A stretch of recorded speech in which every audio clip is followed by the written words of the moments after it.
mean? Hello, everybody, and welcome to the Roughworks Tavern, where we tell stories of a missing elf woman. Last time, on Last Stand, Ryan will give us our... What? Missing elf woman. Missing elf woman, right. Rhea. I forgot that included in the recap is going to be that they gave up your location to a group of homunculi. Why? But we'll get to that in a bit. Because we couldn't lie to the hag. We'll get that in a little bit. Just say, like, went home or something. Like they did. We had to. That's exactly what we did. They did. And then she goes, I know that you live here. Yep. It would have been a technical lie. We couldn't do it. We couldn't. Rhea, we literally could not lie. We were in a contract in the Fae. Play rules. If we lie. Well, I have those in my notes. I wasn't going to read those today, but I guess I'll read the rules as well, just so you understand the rules that we were under. One moment, before you do your recap. First off, I wanted to say thank you guys so much for all of your support on the Get Well 8-Bit fundraiser. We're currently 32% of the $3,000 goal. There is going to be a lot of cool rewards and things on my list of tasks to do for the day. I had rewards written down, but I never rolled a 15, meaning that's probably going to be a tomorrow thing. Sorry. My allergies are really bad, and I don't have any allergy meds right now, so I have some trouble breathing. Thank you guys so much for your support. We should be able to schedule her surgery on Monday when I can call the vet when they're off the weekend, and we're going to figure out what she needs and where to go from there. She's still doing a lot better, so thank you guys again for supporting and taking care of her, and 8-Bit loves you all very much. Here's, again, Kaylin Frost made this emote of her and I hugging. If you wanted to contribute and support to help recover the rest of the costs as well as the upcoming costs, you can do so directly there. Normally I have a sponsorship, but currently I don't. The next sponsorship I'm thinking of doing is Call of Dragons, but it's a really shitty game that I'd just be doing to dunk on the whole time. So I'd be taking the sponsorship to dunk on how silly it is. And I'm just deciding if that's something I want to do or not, or if I just want to spend some time making more content that I like rather than sponsored games and things like that. We are playing Last Stand, which has all the members of Chiisana in it, as well as a few friends. Oops, that's not how it works. And you can check them out on those places. Chiisana from the Chiisana Twitter there, and then every one of my beautiful fellow members of Chiisana there. Link isn't here tonight yet, but they may show up at some point, so it'll be a surprise. Hopefully. It's a bit of an emergency. Hopefully they can make it tonight. I'll be texting in the background when I can. Perfect. And the last thing is that there was some talk of me reviving my old Patreon where I would give lore information for Hasalia, as well as like homebrew classes and races and such that I had made. So I might do that again. Oh, including something I never wrote down was 100 Cups, the D&D drinking game I invented. So we'll have to have 100 Cups, and it's a very, very interesting game to play. And the best buddy cop movie ever that I'm waiting for. I'm gonna make a... Oh, yeah, the birds. Yeah, with the amount of fundraiser that we've gotten, I am gonna write the tales of Gary and Selfwing. So stay tuned for that. That said, I think we're about ready for the recap, Ryan. What happened last time on Last Stand? Ryan, the recap cat. So after a short rest, we went to the police station, the jail, and we met with a peculiar gnome named Desk Sergeant Taskar Tappy-Wappy, or Tappy-Wap. He was writing a fan fiction about the Princess of Stand, which involves her transforming into a fox by night. Tappy-Wap desires to have Princess Alice sign the script, which happened to be named Princess Alice's Mega Mystical Adventures. Oh boy. The pen name signing off on the script was Broadman Stonesetter. Alice, mistakenly at the time, believed that Hammerhand was the one that wrote the script and went ahead and signed the script. In reality... Well, I was going to sign it regardless. we discovered that store setter Broadtank, the city defender, penned the script, and it's styled as the world's first anime. Yeah. And further discovery is that the city's police force has been secretly working on this project for a while now. And we had a thought that there's potential for Alice merchandise to be created, possibly providing an economic boost. After greeting and meeting with him for a bit, we go and find Marble Drop's cell, and within it there's store setter Broadtank, who is wielding a warhammer that is engraved in Dwarvish with Princess Love. His helmet also featured a painted image. Princess's fist. Yeah. Oh, was it? Yeah, Lulu. Princess Love was a joke that Lulu did. Lulu lied to you all and said it was Princess Love. Princess Fist. Okay. Lulu, how dare you? I said Princess His helmet Love afterwards. featured a painted image of Princess Alice, and he carried a tower shield with Stan's heraldry and Kadrim's heraldry on the sides of it. The black color on the shield symbolized the Underdark, while the white represents Stan's resistance. You good, babe? No. Okay. I'm worried about you. Are you okay? Sitting there saying, ow. The cat was Being petting attacked me. by MB. Yeah, MB attack. The curved design in the shield was inspired by Hammerhand's fighting style, which inspired the use of flintlocks in guns. Furthermore, Broadtank had sworn fealty to Kadrim, and we also noticed that Tappywat recently sprayed Broadtank with a freshly cut stone-scented perfume in case Alice was to happen to show up. And Leonidas absolutely hated the smell. Yep. We also learned that Broadtank has been alive for a very long time. He was alive during the era of shaping, and he once served the female dwarven goddess, the goddess of love. Not a dwarven goddess. Sorry, she was actually not a dwarvish goddess. She was She's not part of the dwarven pantheon. She was part of the general pantheon. Yeah, which is why it stated that it was a little bit strange that he hadn't followed a dwarvish god, but instead chose to follow the goddess of love. Alright. At this point, we start interrogating Marble Drop, who mentioned that there are many homunculi in town, and we tried to get more information out of her.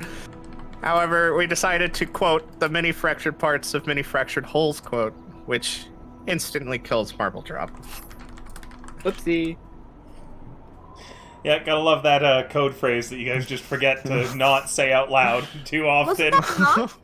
Yep, that was me. Oh my god. Yeah, Mox killed her. Evening, Luminous. So with this, we didn't get much information out of Marble Drop, but we did figure out that there were many homunculi in town, and that there was some sort of strange pug visiting people throughout town and offering them deals. So we designate Sylphwing and Gary, the infamous owl duo, to begin scouting out the city for this strange pug. Some details on the homunculi's death. It seems like their insides liquefy, organs, bones, everything on the inside liquefies, and the skin just kind of melts and leaves a skin bag. At this point, for some reason, Ziggy and Leonidas wanted to taste the weird, strange orange goo coming out of the skin bag. Who knows why, but they did. And it was confirmed to be Mlorg. Because I can. Moving forward, shortly after the death of Marble Drop, we begin to notice there is a commotion outside. Outside, there was 50 people standing shoulder to shoulder in lines, chanting, "Lada said." At this point, we begin to notice that we were in some sort of strange state as before, where it seems to be the Feywilds, but it was slightly different this time, as there was regular people just roaming the streets, seemingly unaware of our situation in the Feywilds, but they were still there for us. We attempt to talk to the homunculi, and they only had the thoughts of "let us in" and "marble drop death," of which point Ropar asked why they are there, and we figure out that Mama Broke Knuckle was among them. She approached, and we saw that this small dwarf woman had long, twisted, 8-jointed fingers and a massive finger walking cane, as well as a elderly bearded trimmed beard. And we note to ourselves that it seems that she cannot transform or disguise her hands, but she was definitely wearing a disguise at this moment. With 50 puppets attempting to get into the jail and her asking to come in. Oh, side note, the 50 puppets was strange because of her obsession with 3s and 8s. And it was also noted that the current population of Stan is now estimated to be 3,333 with Marble Drop's death. Whoopsie. But with the 50 puppets and Mama Broke Knuckle trying to come in and then attempting to charm multiple people to open the door and either go outside or open the door for her. During these attempts, Broad Tank snapped Shade out of one of these trances, and Princess Alice tripped and snapped out of a trance as well. She hit her head on the door frame. That's right. I forgot about that. Yeah. I go bonk. Ropar was unaffected by an attempted trance. So with this all in place, we decided to make rules for her visit, and then they had to be very carefully worded rules, and they were the 3 that follow. Mama Broke Knuckle and only Mama Broke Knuckle and her own body is permitted entry through the front lobby door. Remain there in the entrance lobby and then exit out the front lobby door for a 30-minute visit with the Misfits and accompanying guards, during which time her current transformation remains unchanged. Throughout the visit, all parties are prohibited from using magic, curses, magical items, hexes, or invoking prophecies, or anything food-related. During the visit, no lies can be spoken, and the principle of reciprocity must be adhered to when exchanging information.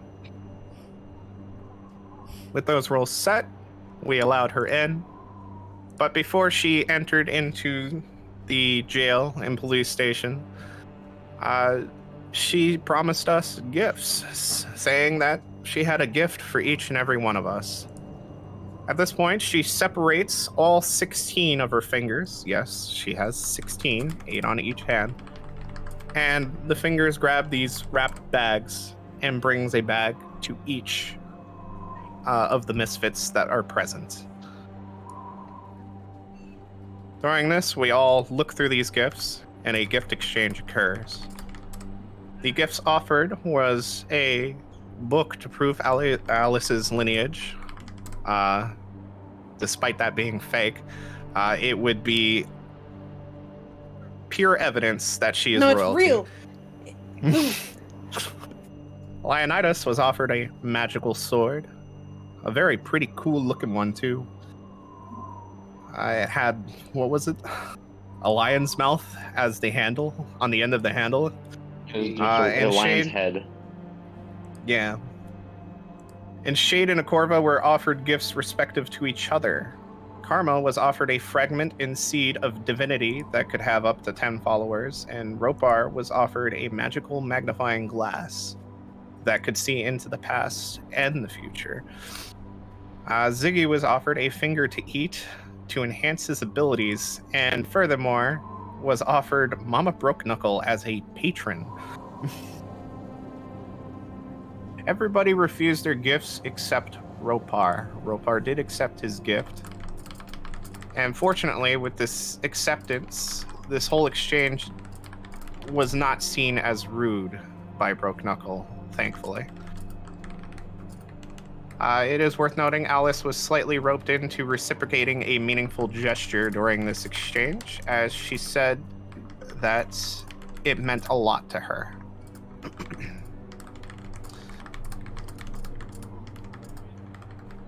Ropar led most of the questioning and exchange. However, during the interrogation, it was pretty clear that he was struggling to totally oppose Broke Knuckle. Only in the lines of free will was he able to, and even in the final question from Broke Knuckle, he did not outright deny that she may be able to tempt him. Everyone else did, however. She tried to convince us throughout the entire visit, especially at the start, that her goals are actually totally aligned with ours, and that her vision means true paradise for all, unity for all.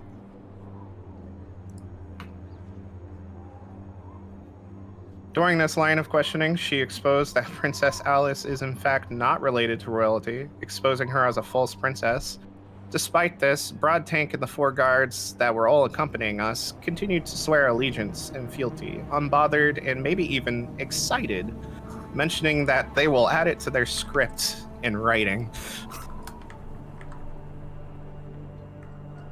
It is also worth noting one of the lines of questions that Mama Broke Knuckle brought forward was specifically asking where Stella was at the time.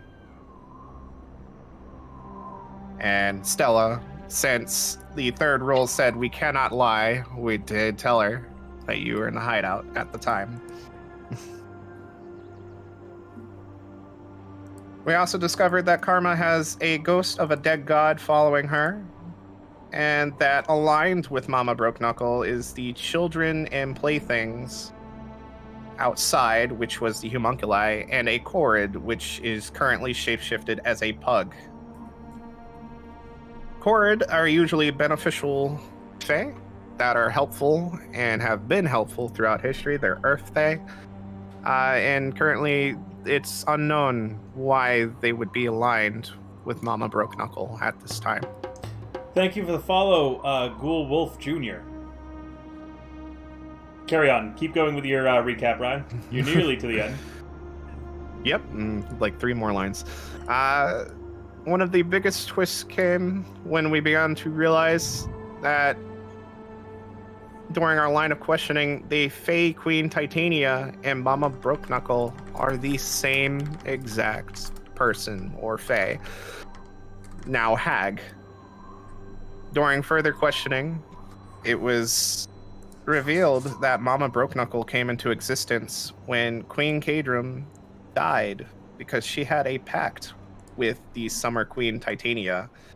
And upon the death and destruction of Kadrum, as well as the city and everything, she became Mama Broke Knuckle at that time. This is now referred to as, at least by Mama Broke Knuckle, as the end of summer, which is the Kadrum death that happened 5 years ago. Ashantu, is that right? Asanshu? Asanshu? Ajinshu. Ajinshu is what you're Asanshu? Ajinshu. Ajinshu. I'll type it out for you real quick. Era of Glass began in the era of... Thank you. Ajinshu. Alright. Ajinshu. Alright, yeah, the Ajinshu united, and the Era of Glass began with the Era of Myth ending.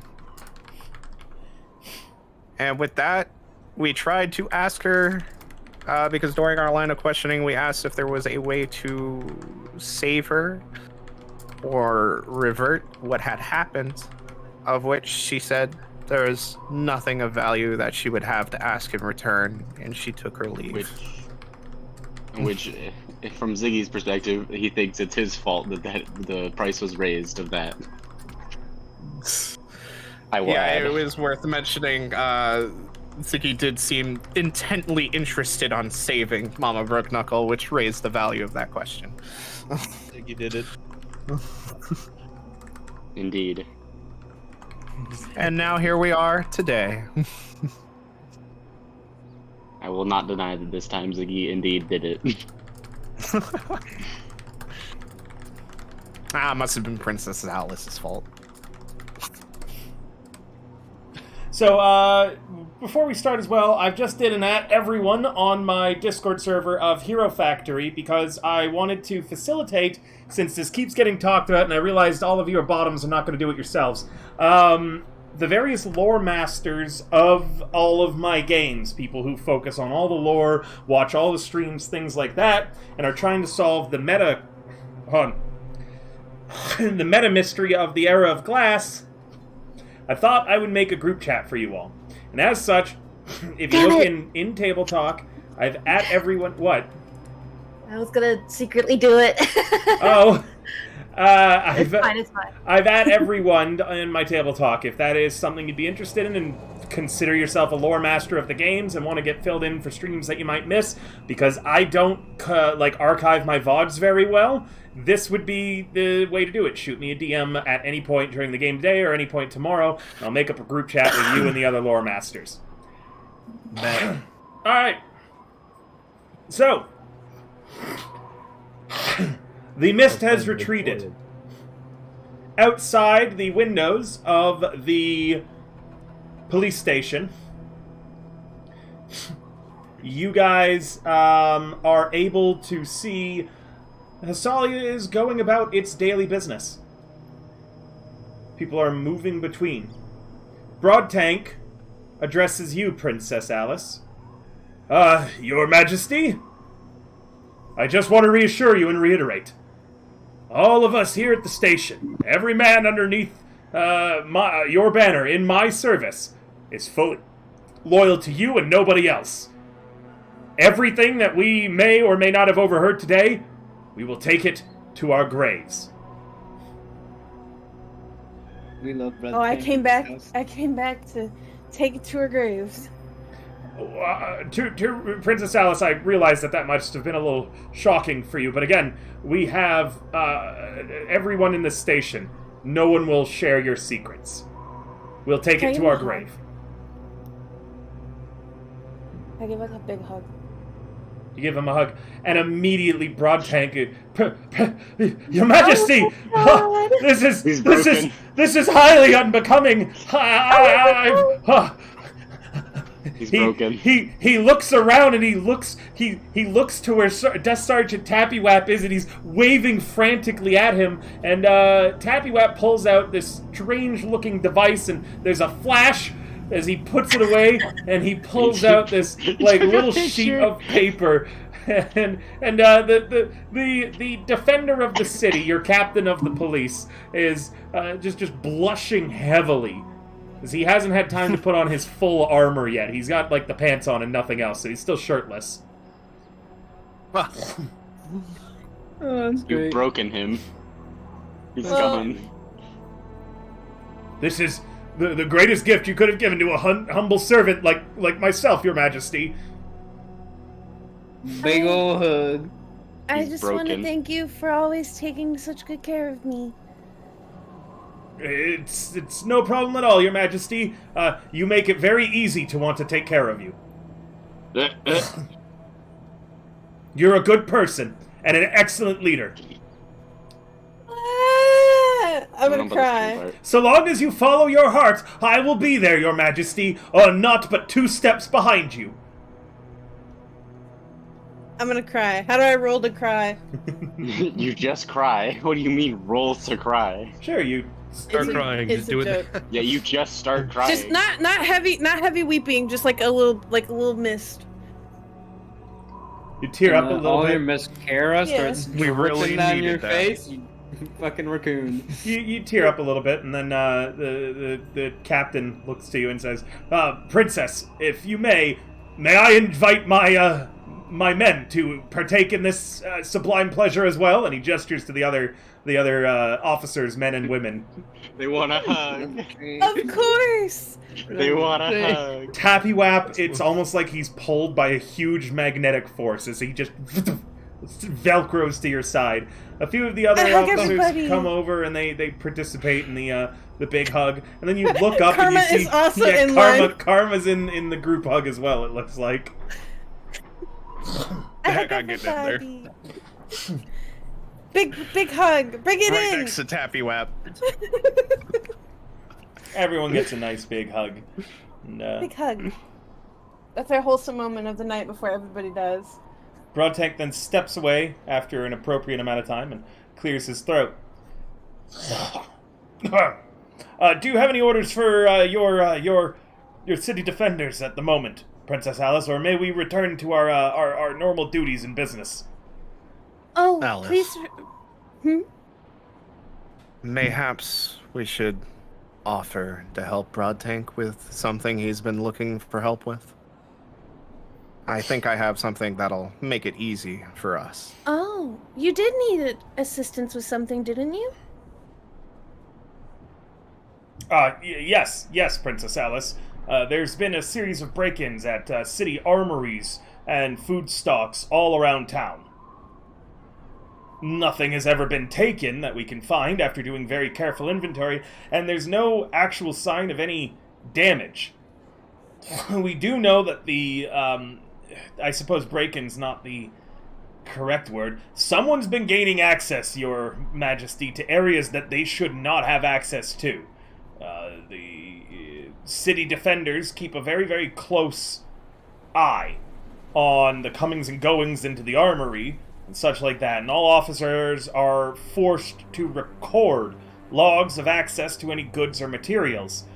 About a few months ago, we started noticing that areas had clearly been entered without anyone recording a log of it. Same for equipment being moved in the armories.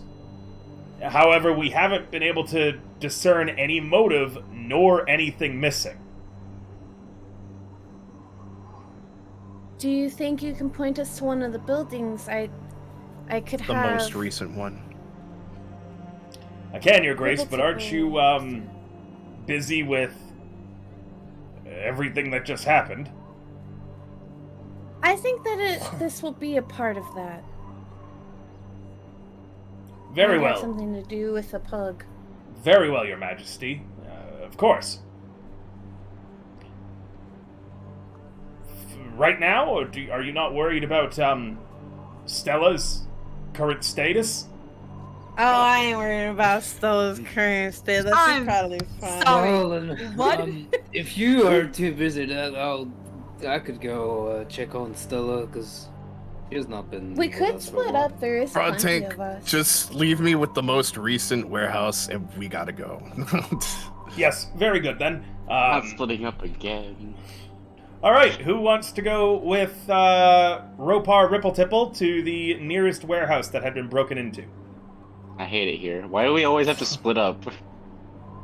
To do everything. Yeah, but like every time we split up, I always want to be part of both groups because I always hear what's happening in the other one. I'm like, fuck. Why can't I be there? I'm gonna slime, just like Well, the two of you. Easy. Well, that's I'm fine. very I don't sorry think to we're to about say. that. Oh. I'm very sorry to say, Ziggy, but you might have to go with Flip a coin. Mox just so it'll be easy on him. I can have Ziggy be with them if need be. I don't Okay, care. Which one so to go with. who wants to go check on Stella? I'm going. Well, I suggested it, so I'm going. Okay. So who's going with Mox? Who's going with the big fat lion man? Boy howdy, I sure hope there isn't an ambush prepared. Yeah. Boy, howdy. Who wants to come with the big Don't, fluffy don't man? everybody fucking volunteer at once! Yeah, no one wants to go with Mox. I'm Okay, no, This you is- know Every what? time there's a fight, I die. Oh, you're a coward then. Go with Ropar. There's another place I wanted to investigate, but Oh I've god, been okay, Shade, let's split it into three. Shade, where are you planning on going?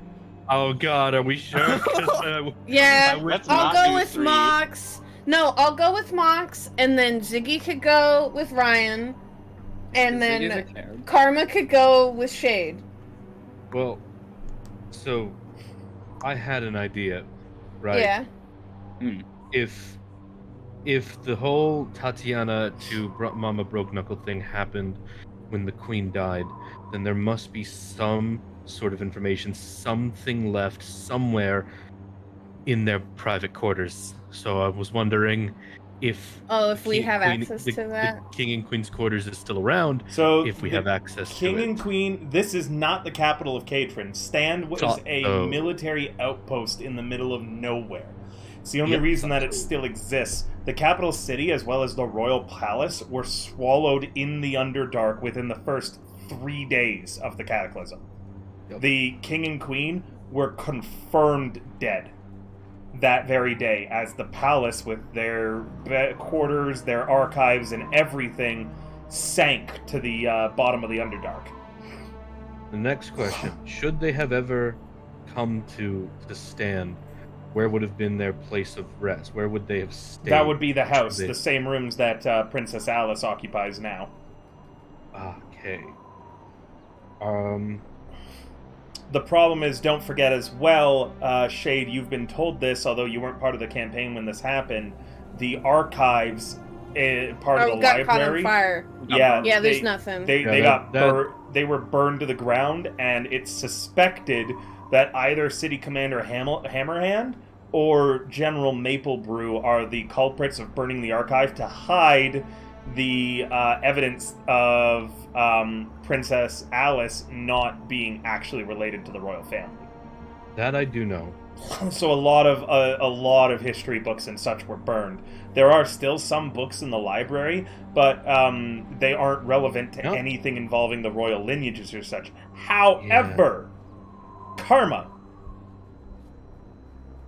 Karma is in a possession of a shit ton of highly personal letters from We burned them. the commander. Oh God! Oh yeah, you burned those too. we fucking burned them. In an attempt to really double down and make sure her identity didn't get out, we burned those. And However- then our got out almost immediately to these cops. So- Wait. I Yeah, think I have we keyed only mine. I've burned- seen them. If there's any we information on them, I would know. We I only burned think the we letters. only burned the letter that confirmed that Yeah, true. Alice wasn't Oh, Alice. okay, so there's we kept other the stuff letters. about the I have cow letters. train Yeah. and everything. You erased I the still love have letters the between letters. them, Yeah, I still have the letters about the railroad, etc.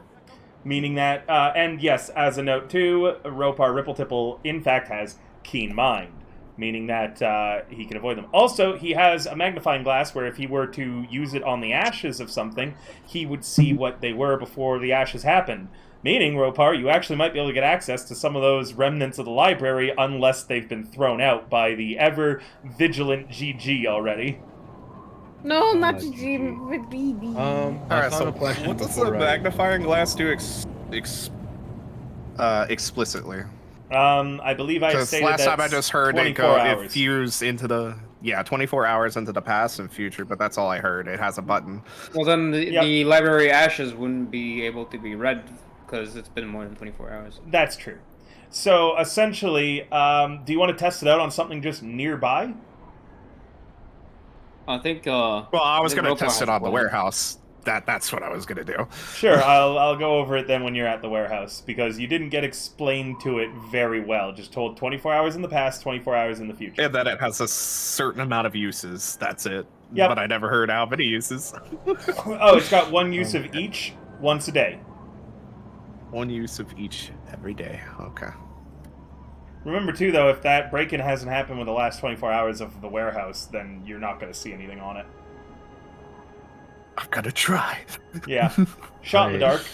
My final question before I decide, which was, the king and queen would have stayed in that house when they would have come to here, the ones that we were staying in. Is there a particular room they might have stayed in, or just it didn't Princess matter what Alice's it- current quarters, yeah. Okay. Meaning that it's highly unlikely there's any evidence. To Stand is like a shithole. All the people running Stand, like the city council, are either survivors that managed to make their way here, or people who were sent here for their careers to die. Yeah, that much I know. Yeah, this is the place where you go when you just retire into obscurity and not gracefully at all. Yeah, meaning that the king and queen didn't actually visit here too often, but in those letters, Karma does remember them mentioning Hope on High pretty regularly. There might be stuff. Which is behind. where our end goal is, isn't it? Currently. Yep, because you need to get it'll the fix the supplies food within thing. it. Even beyond the hag. Yeah. Okay. Nothing of my immediate plans is available. I'll go with Ropar.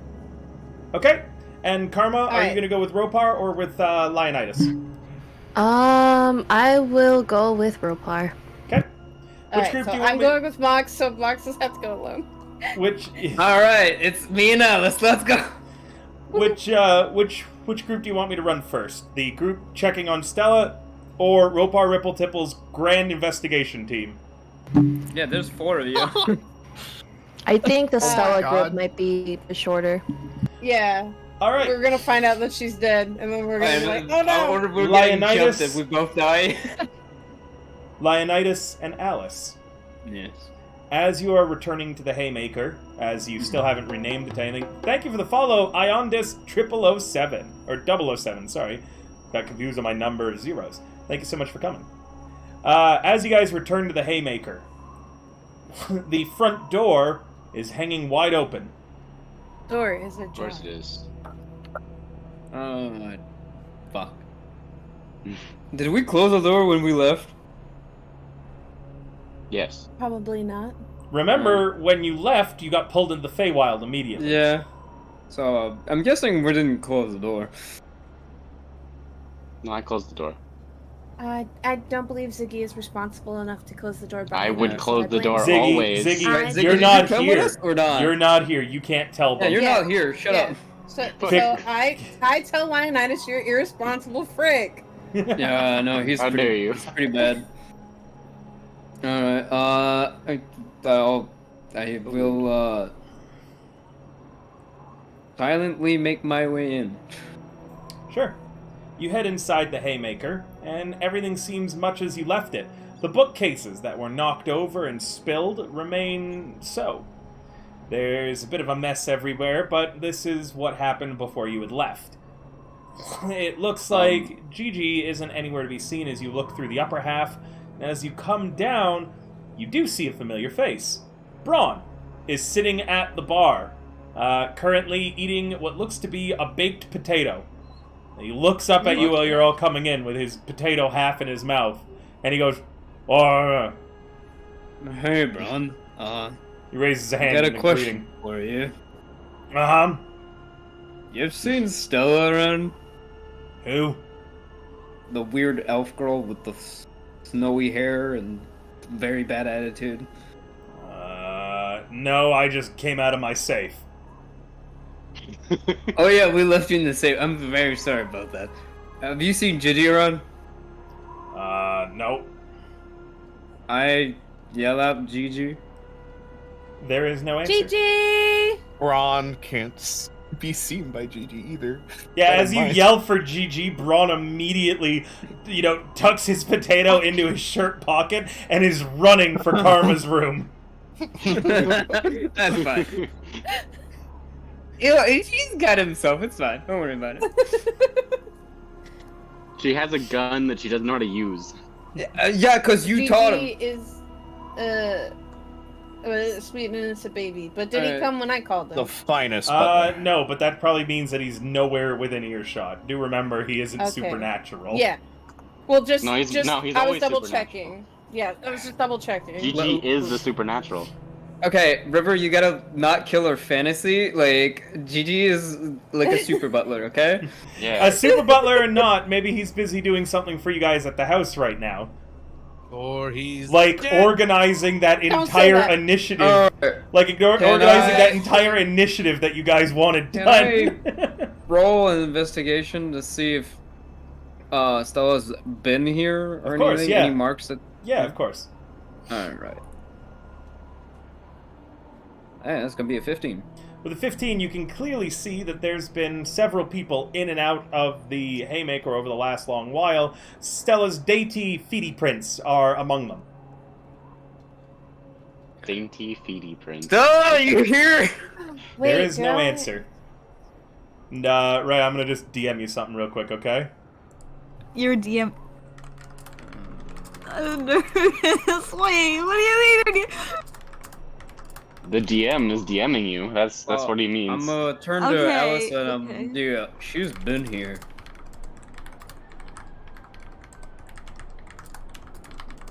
Her feet. Oh, I was looking to see if I had something for this.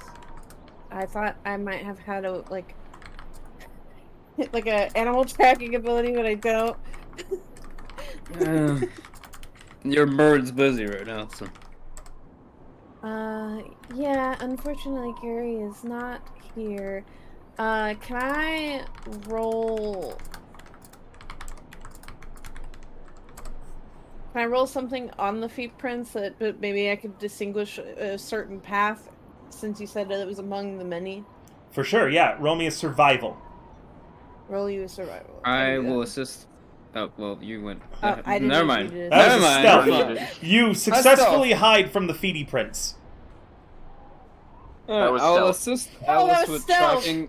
You have an advantage. I clicked the wrong. You have advantage. Okay. You're being assisted by Leonidas. I saw a button, I clicked it, and then okay. Much that's better. good. With a 20, you are able to worryingly note that Stella, Braun, and Gigi are not the only footprints within this bar. You note that there is another pair. One, clearly strange boot prints, as if they were made for someone with very oddly shaped feet. The second set are massive dog-like paws. Oh, Uh-oh. However, they seem weird. The footprints aren't as outlined or defined. And there's no dirt or anything on them. It looks a lot like when you put your hand up against a fog-covered window, leaving the indentation behind and just the imagination of a footprint. Oh, the veil is thin. That scares me the fuck. And then Holy as shit. you're watching, two more of the footprints just appear off in the distance. Oh, fuck. Uh-oh. I have a feeling that Stella is right here, but not on this side. Yeah, What do you mean I'm not here? You hear from the doorway as you turn and see Stella standing there with a cup in her hand. I went to get coffee. What do you mean I'm not here? I just went to go get a cup of coffee. Why are you being dramatic? You stay close to me right now. Come here. What if I don't want? No. What if Come you here. smell? And I scoot towards. You need I a scoot bag. towards Don't Leonidas. touch me.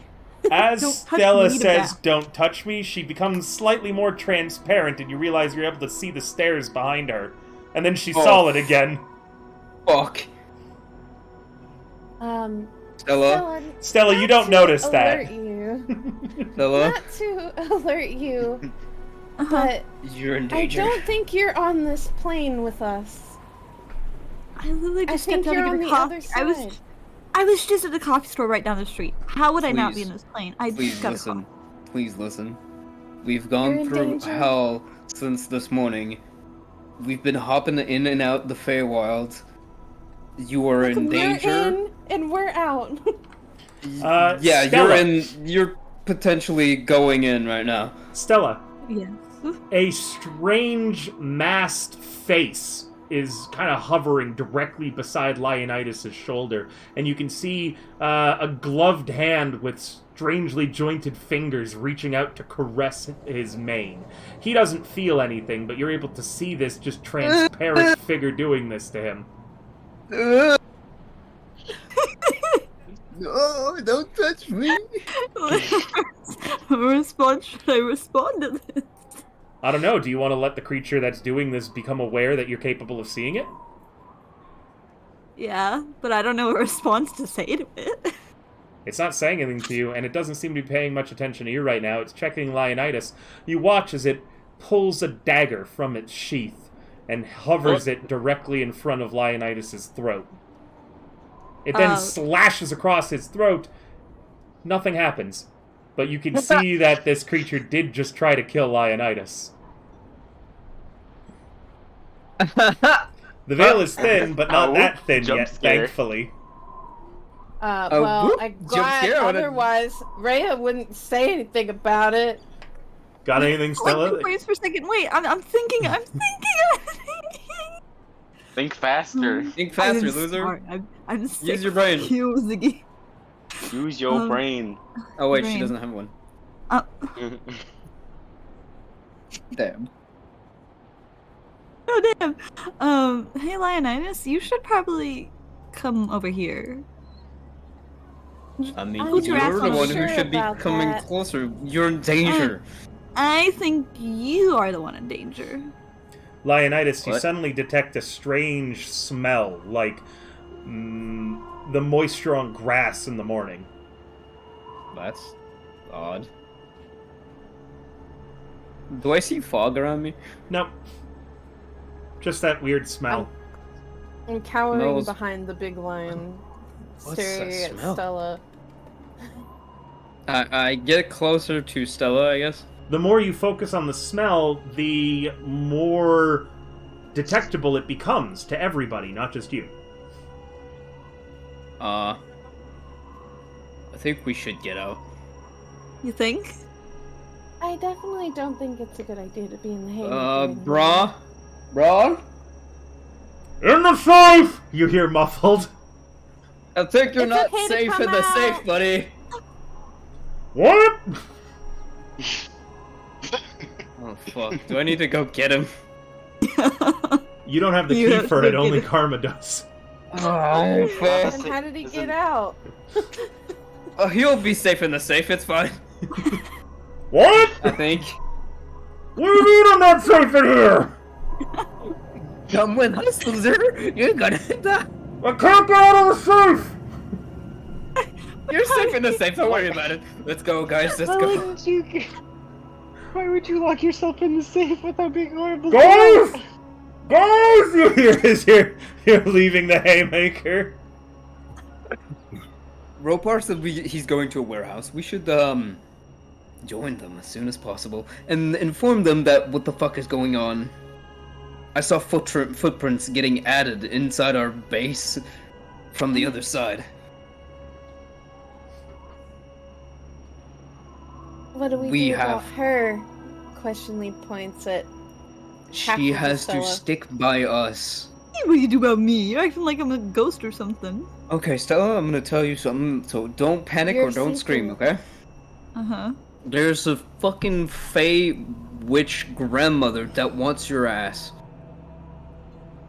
Yeah, she asked specifically for you, saying she wants her grandbaby to come home. Yeah.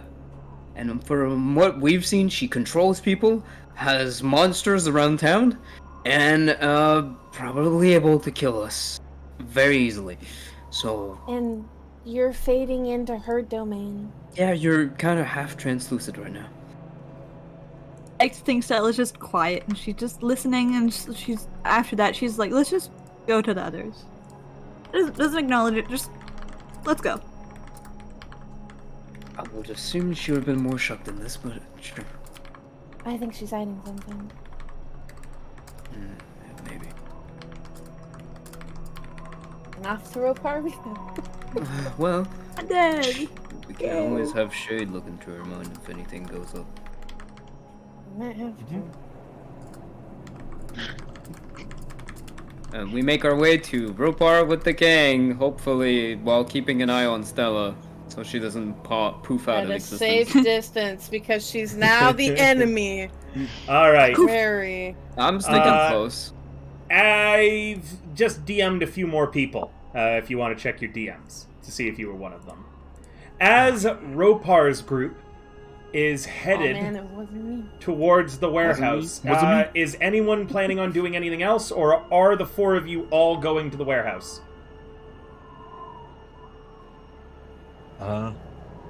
Warehouse. Take a bit of a detour. You guys look around, and Shade, when you've arrived at the warehouse, is not with you currently.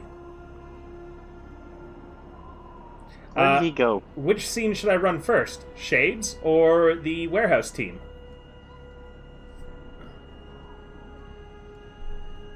Yeah, let's see what Shade's up to.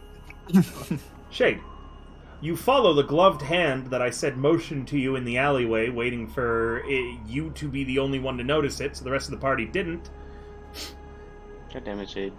you come into an alleyway that has 4 exits. It's kind of like a crossroads with a little circle in the middle that's just got a bunch of trash cans.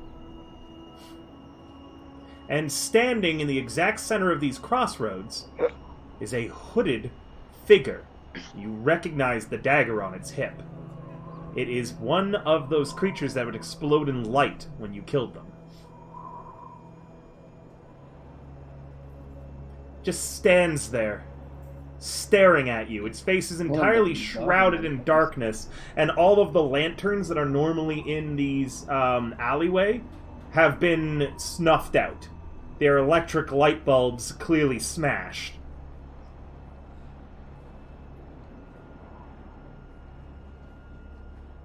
Okay. It bows deeply at the hip to you. And then it holds out a gloved hand. Held out in what way? Like as if to royalty, as if to shake it? As if to lead you somewhere.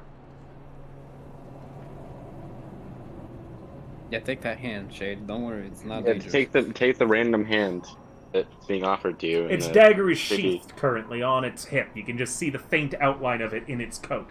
But you know how fast these creatures are at quickly drawing their weapons, throwing them, and then the awful necrotic toll you've seen it take on Karma. I can take it. Will I be safe with this passage? There is no safety anywhere. Especially not for our kind. But I can bring you to somewhere where you'll belong. Temporarily, I assume? Everything is temporary. And I'll be back in this realm within an acceptable amount of time. That depends on your definition of acceptable. I just don't want them to worry too much. If you take my hand, you may never see them again. That would be your choice. Certainly you wouldn't be seen as an ally to them any longer. We work in service, but you don't belong here in this world of light. Nor do you belong in the Shadowfell, that world of night. You are cursed like our kind is.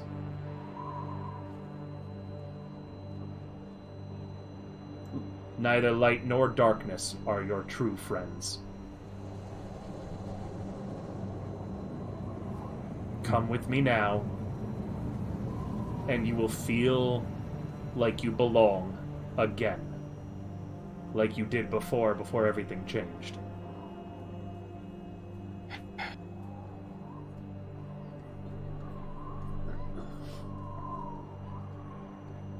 You make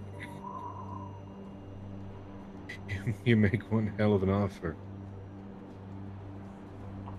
It shrugs.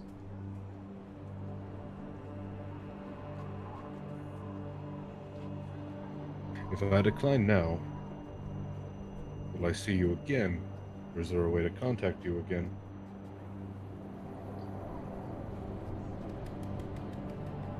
When I resume the hunt.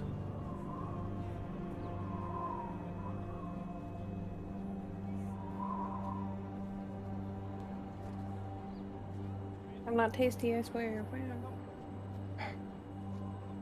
What? Rather than ask questions that I may not get answers to, what can you tell me? I know I don't belong. I am not bound by any rules that state that I cannot answer you, nor any questions you may have to ask. And who are you? What are you?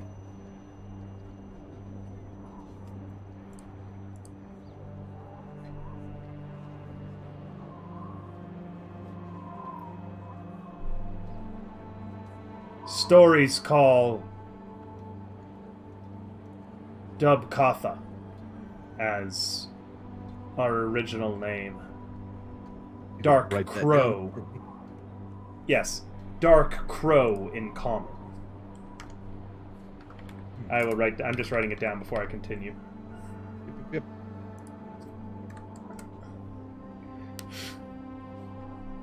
We were once descendants of a Seelie Fae that betrayed the Summer Queen and incurred her wrath. Every member of his house was cursed forever. The light inside of us, the light outside of us, sunlight and the touch of light upon our skin causes us to age rapidly. As we absorb all of the light, at the end of our lives, that light explodes outwards, incinerating us.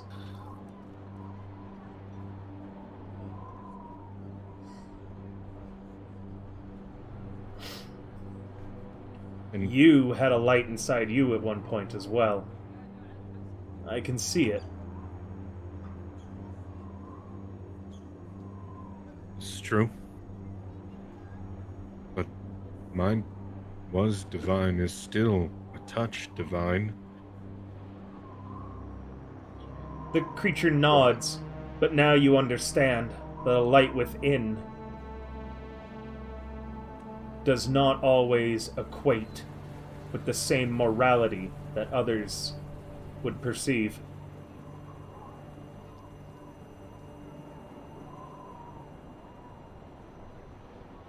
We serve the Summer Queen now in order to try to regain our former standing in our lives. I think that you are looking for something the same, are you not?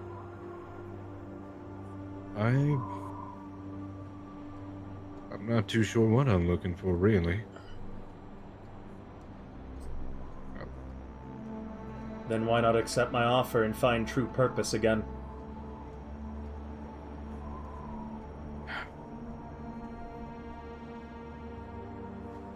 I've been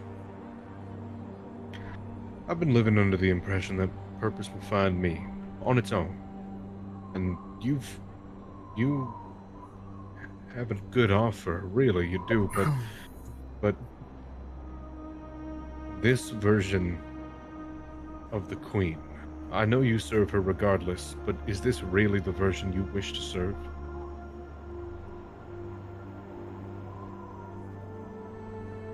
Morality is in the eye of each person to behold it.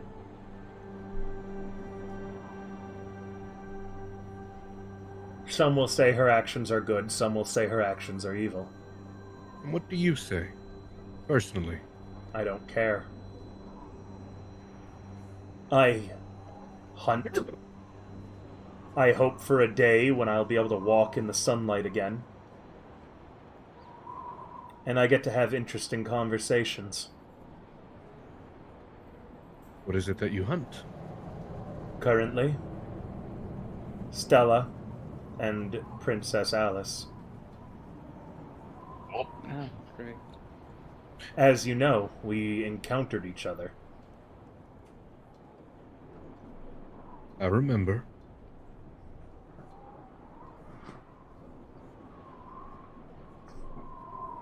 I don't really hold any ill will towards you, not really. Nor do I hold any ill will to you. I just wish to be forgiven for what I must do. Now that... I don't know if I can do that. I know this world is dying. All around me, I can see it, feel it. But I still feel like I should put some work into it.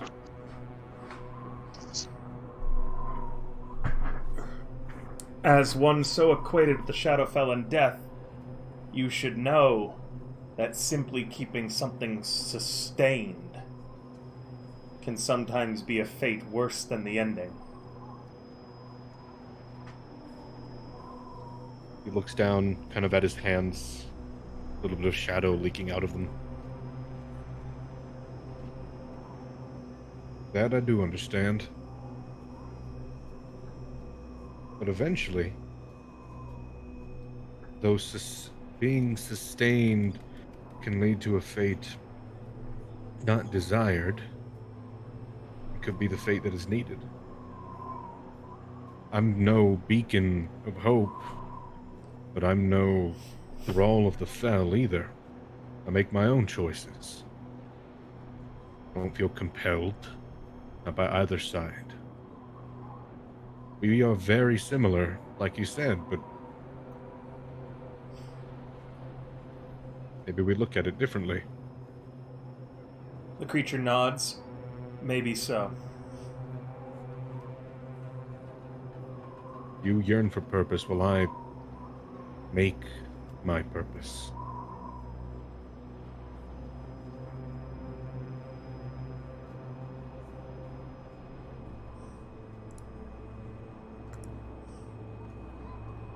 What would happen if I went with you? What would I gain? What would happen to me? Purpose, understanding, the ability to look further into your condition, why it came about, and how to end it. I've seen you constantly looking for knowledge and information, asking after books and libraries. There is none of that here, nor any of the libraries in the entire world will contain the answers you seek, for you aim to walk in places that have never seen footsteps. Coming with me now opens a door to those places for you to explore and see on your own, to find the answers you seek. And it means that it will be one less thing I need to be forgiven for. One less death. One less pint of blood spilled by my knife.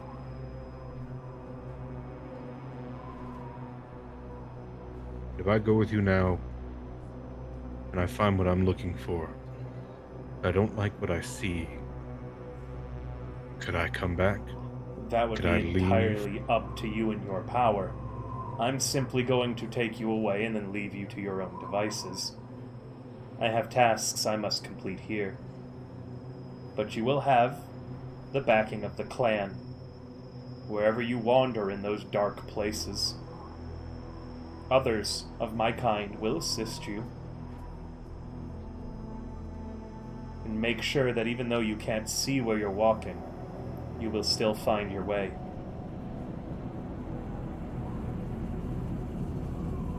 You will take the most of them with you, away from all of this, out of service to the Summer Queen, so that they too may find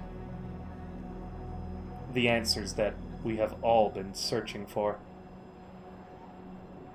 And I will remain here and complete the task set to me. And I would not be upholding disservice to the Summer Queen myself? Not unless such service was what you desired. It is not.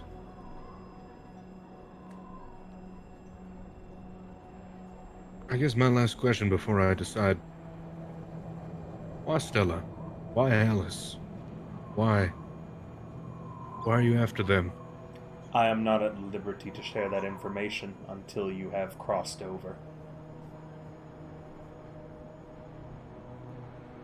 Besides, I think you already know the answers to that. I have ideas. I never was a wise man. As a warning, Arsenal, you may wish to make another character if you accept this offer. Yeah, I know. I'm thinking real hard. Why do you do this to me, River?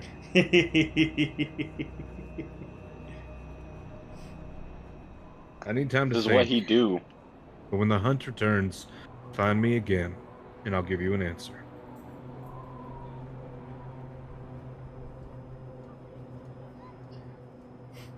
The creature, without answering you back, takes a few steps back into the darkness, pulls its cloak a little tighter around its body, and although you can still see its outline, it's as if its presence has withdrawn.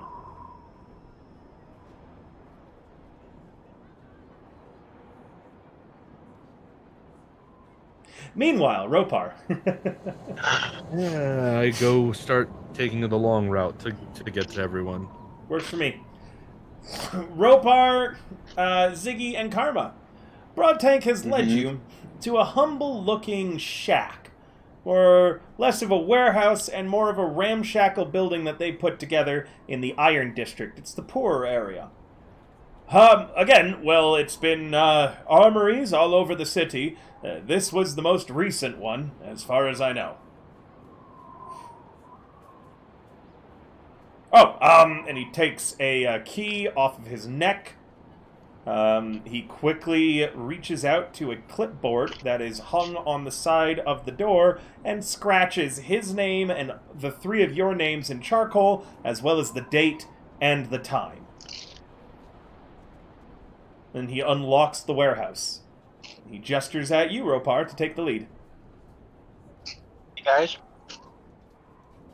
Where'd Shade go? Wasn't he with us? Broad Tank looks around. I believe I heard him say that he was going to take the long way here. Perhaps had some heavy thoughts on his mind after that meeting with that awful thing. Understandable, maybe, possibly. You know, if it had been any Princess Alice merch, I absolutely would have taken the deal. He laughs, trying to tell a joke in order to lighten the mood.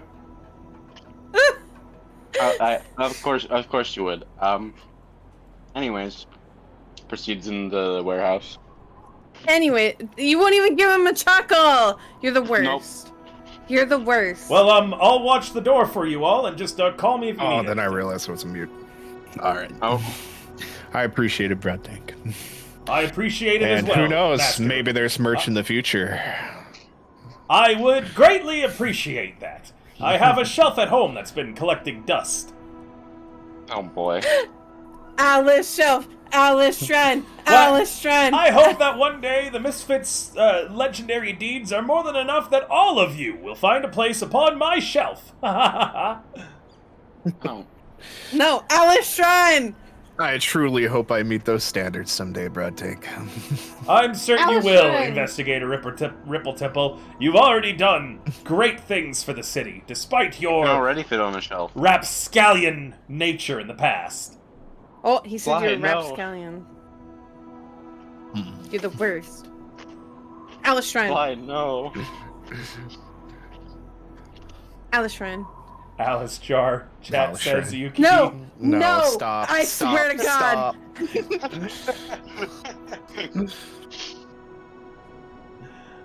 I wasn't gonna say it out loud. I then start heading River's into the just like, warehouse. Alright, Karma, what are you doing? Ziggy and Ropar are heading into the warehouse. I'm gonna follow them. I'm a little lost right now, so I'm just vibing right now until I can figure things out. Okay. Shade's gonna betray Oh, wait. us. That's what. And Stella is a traitor. That's what happened exactly, word for word. The three of you Hey, Broad are Tank. in the warehouse. Yeah, yes, young Ziggy. How long ago was this break-in? Let me just check. And he pulls out a notebook that has Princess Alice's face plastered on it, and he flips course it through it a does. few times, and he then pulls out a writing utensil that is shaped like Princess Alice's arcane focus. And he Oh. begins, scanning through his notes. He says, well, it would And they have little seem heart doodles. that this break-in was no more than 24 hours ago reported. Oh hey, Yep. mighty convenient. Nothing's been but- touched or moved or changed on the scene. As such, when you enter into the warehouse, you will be the first to have entered it since we discovered. Now, we don't know exactly when the break-in happened. We just discovered that someone had gained access to this location 24 hours ago. Aw. You guys haven't checked around yet? No, we were planning. We are very short-staffed, and investigating the others was our top priority until Princess Alice handed us a captive that then became our priority, and as such, we haven't had time to investigate this warehouse's break-in yet. Gotcha. Thank you.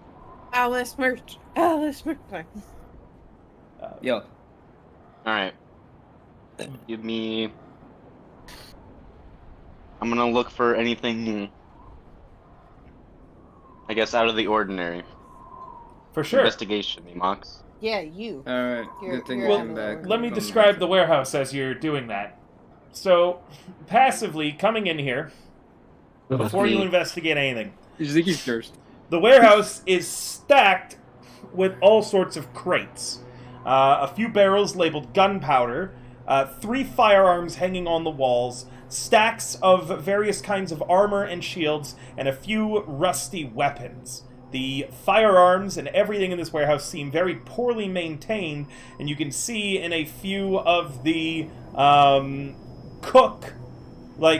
a few of the weapon racks that would normally contain, shields and helmets and armor, there's cookware and random bits of cobbled together weapons improvised clearly to make more equipment for Iron Company. All in all, this warehouse is filled with junk. Even the gunpowder doesn't seem that valuable, as you open it up, it's of a very low grade and quality, Ropar. There is absolutely nothing in this warehouse, weapon-wise, that would be worth stealing. Or weapons. Weapons are. I mean, a weapon's a weapon. Yes, but in place of, say, truncheons for the city defenders, they have a frying pan on display.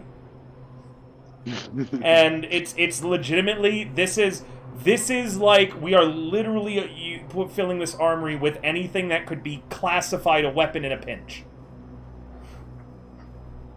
I see.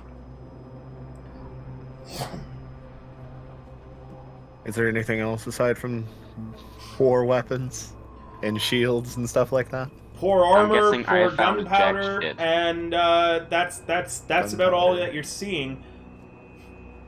Armor. I'm guessing I found jack shit. Yeah, your investigation, you don't really know what would be out of ordinary here. The cookware looks out of ordinary, but then you have a realization that that's probably, again, desperately in need for the poorer soldiers. Well, before we get too far into the warehouse, I turn to face Karma and Ziggy, uncomfortably shifting my hands and hiding my 4th-digit finger, and I ask, why did you guys come with me and not the princess? Why wouldn't we? Don't you know. realize the princess could be in extreme danger right now? That's why the big lion dude there, whatever his name is. Fuck you, Ziggy. I have a -1. Ziggy, earlier this morning you were on the brink of death. Yes. Do you think the big lion stands any chance alone? I think he could take down quite a many things, yes. Well, I don't understand. And I really don't know where Shade is, and it's weird. That's my main concern right now. I don't know where he went. He disappeared. How about you, Karma? Why did you Well- come along? Well, I figured that this might be a good chance for me to get to know you a little better because not gonna lie, I don't really know what's going on with you. I feel like I can leave Leonidas alone with Alice, but you alone with Alice, I'm not sure about. I'm not really quite sure. When you had a couple opportunities before where you could tell us who you are, but we didn't really get to hear that. Well, it has been a wild past day. Most certainly. But I am an investigator, so this just called to me. But I guess I'm happy you guys are here. Thank you. And I'm gonna start proceeding investigating the various things nearby. Karma, would you like to assist me in finding anything? Yeah. Oh, I forgot. I'll just roll a second dice. Dude, +7, holy crap.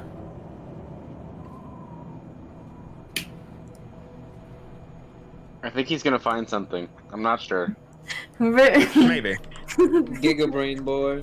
I'm just assisted. I have nothing to help Rovar with. That's okay. If you're assisting, you're giving him advantage. I will give you your water. If your shoulders feel stiff, I will massage it for you.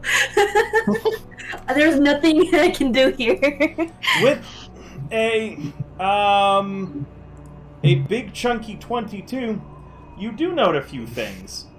There seem to be a few weapons off the racks that are propped up against the various walls and stuff, as if there weren't enough holders for them all. Meanwhile, there are some of the makeshift gear is on display, whereas the rest of the gear is scattered across the ground in places. It's very clear things have been moved around in here, at least somewhat.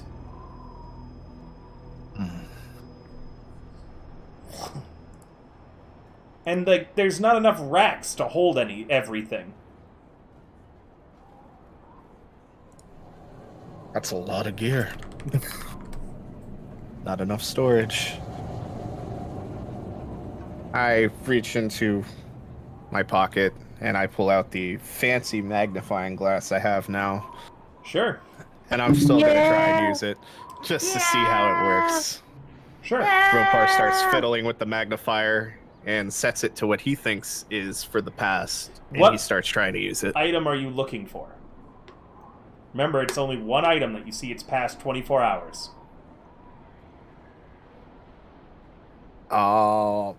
Could be the door. Could one of be the items that have been scattered. Sure. Which one? There's tons of swords, spears, firearms, and makeshift stuff like frying pans.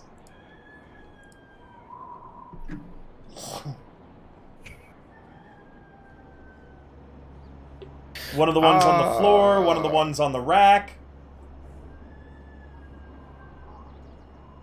One of the ones on the floor. Okay. So, armor piece of some kind. Excellent. You check one of the armor pieces that's on the floor nearby an armor rack.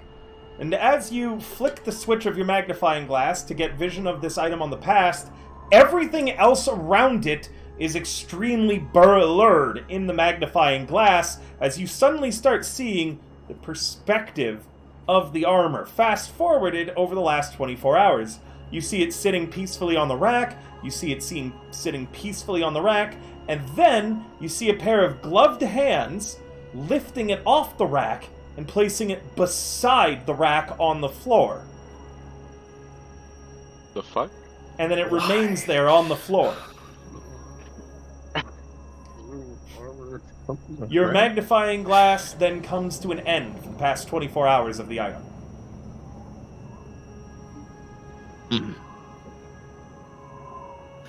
Well, guys, this is strange. The armor rack, as you look up at it, has a suit of armor on it currently. Duplication. What's happening? Do I see this happening? Anyone who wants to look over his shoulder can see through the magnifying glass. Meaning that you all... I'm gonna grab a frying pan. It's also really easy to see over his shoulder because he's tiny. Sure, Minnie, add one frying pan to your inventory, and Broad Tank, who's like leaning in, says, you'll need to sign that out and fill out a requisition form. Whatever that means, okay. Alright, in addition, you'll be paying the fee in case the equipment becomes lost. It's a deposit until it's returned. For the frying pan, I have it written down as 5 silver pieces. Okay. Pay Broad Tank the silver, he hands you a bunch of, paperwork that you quickly sign, hand back to Broad Tank, and now the owner of a frying pan. Yes. Iggy, did you really need a frying pan? What? Why wouldn't I need a frying? Mox, you'll need to add a I've frying got pan to his inventory. It's a neat hat. You puts can it just on his head. you can just pull a club from the items table and then just change its name to frying pan. It's now a neat hat, and I put it on my head. Okay. But yes, Karma, you do see what happens through the magnifying glass if you're looking over Ropar's shoulder. Okay. Meaning that, while Ziggy's messing around, Ropar and Karma are trying to solve a mystery. What do you see with your I special tried to eye? investigate. I found a frying pan. Karma and Ropar, do you want to talk about what you saw in the glass? Did you see what that just happened?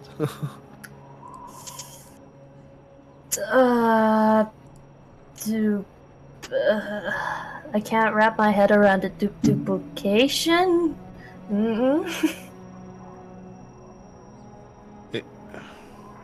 Is there an inventory list? Yes, I can have it right here. And he holds out an inventory list for you. And I examine it, and is there anything peculiar about what's in the room and what's on that list right now? Roll me another investigation.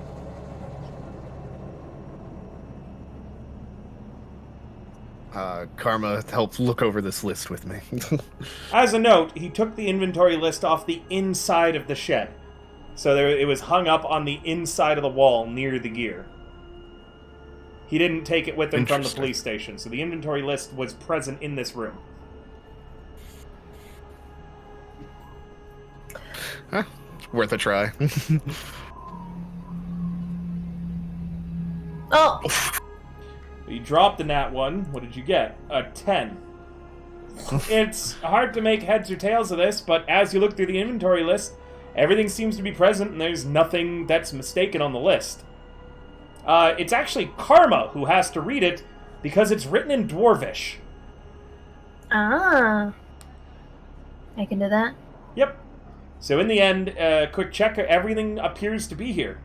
There's nothing on the inventory list that's different as to what's in the room. You see, it's a real head-scratcher, Broadtank says. Can I inspect that chest piece that appears to have just magically appeared in the magnifying glass and, I don't know, run an Arcana check on it? Sure, of course. You don't have advantage because it's not investigation, but you can run an Arcana. And as a note, again, you didn't see how this got here. The extra piece of armor, both appear to be sets of scale mail. There are slight differences between them, however, that you can just passively see because I believe your passive perception is pretty good, Ropar. Heck yeah. What did I notice? Just some what kind of differences? You'd have to roll a check on the armor to find out. But with your magnifying glass, you have advantage on investigation, remember, to find minute details in any item that you're examining. Even when you're not using it to see into the future or the past. So you could roll this at advantage, even without Karma's help, and Karma could investigate something else in the room if she has any thoughts. Karma, is there anything that you'd like to look into in the room? I'm sorry. Could you go over what happened at the what's it called? Magnifying glass again? Of course. Yeah. When you're looking through the magnifying glass, everything that isn't the item being focused on becomes extremely blurry, as if you just couldn't see it. Okay. The armor that was being examined remained on the rack pretty consistently throughout the whole 24 hours.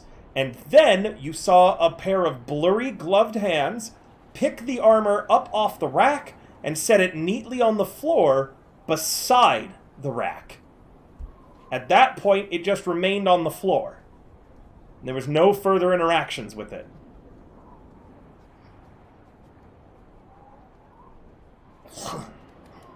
And what There is. what are you investigating? Sorry? There are two sets of armor, basically, now.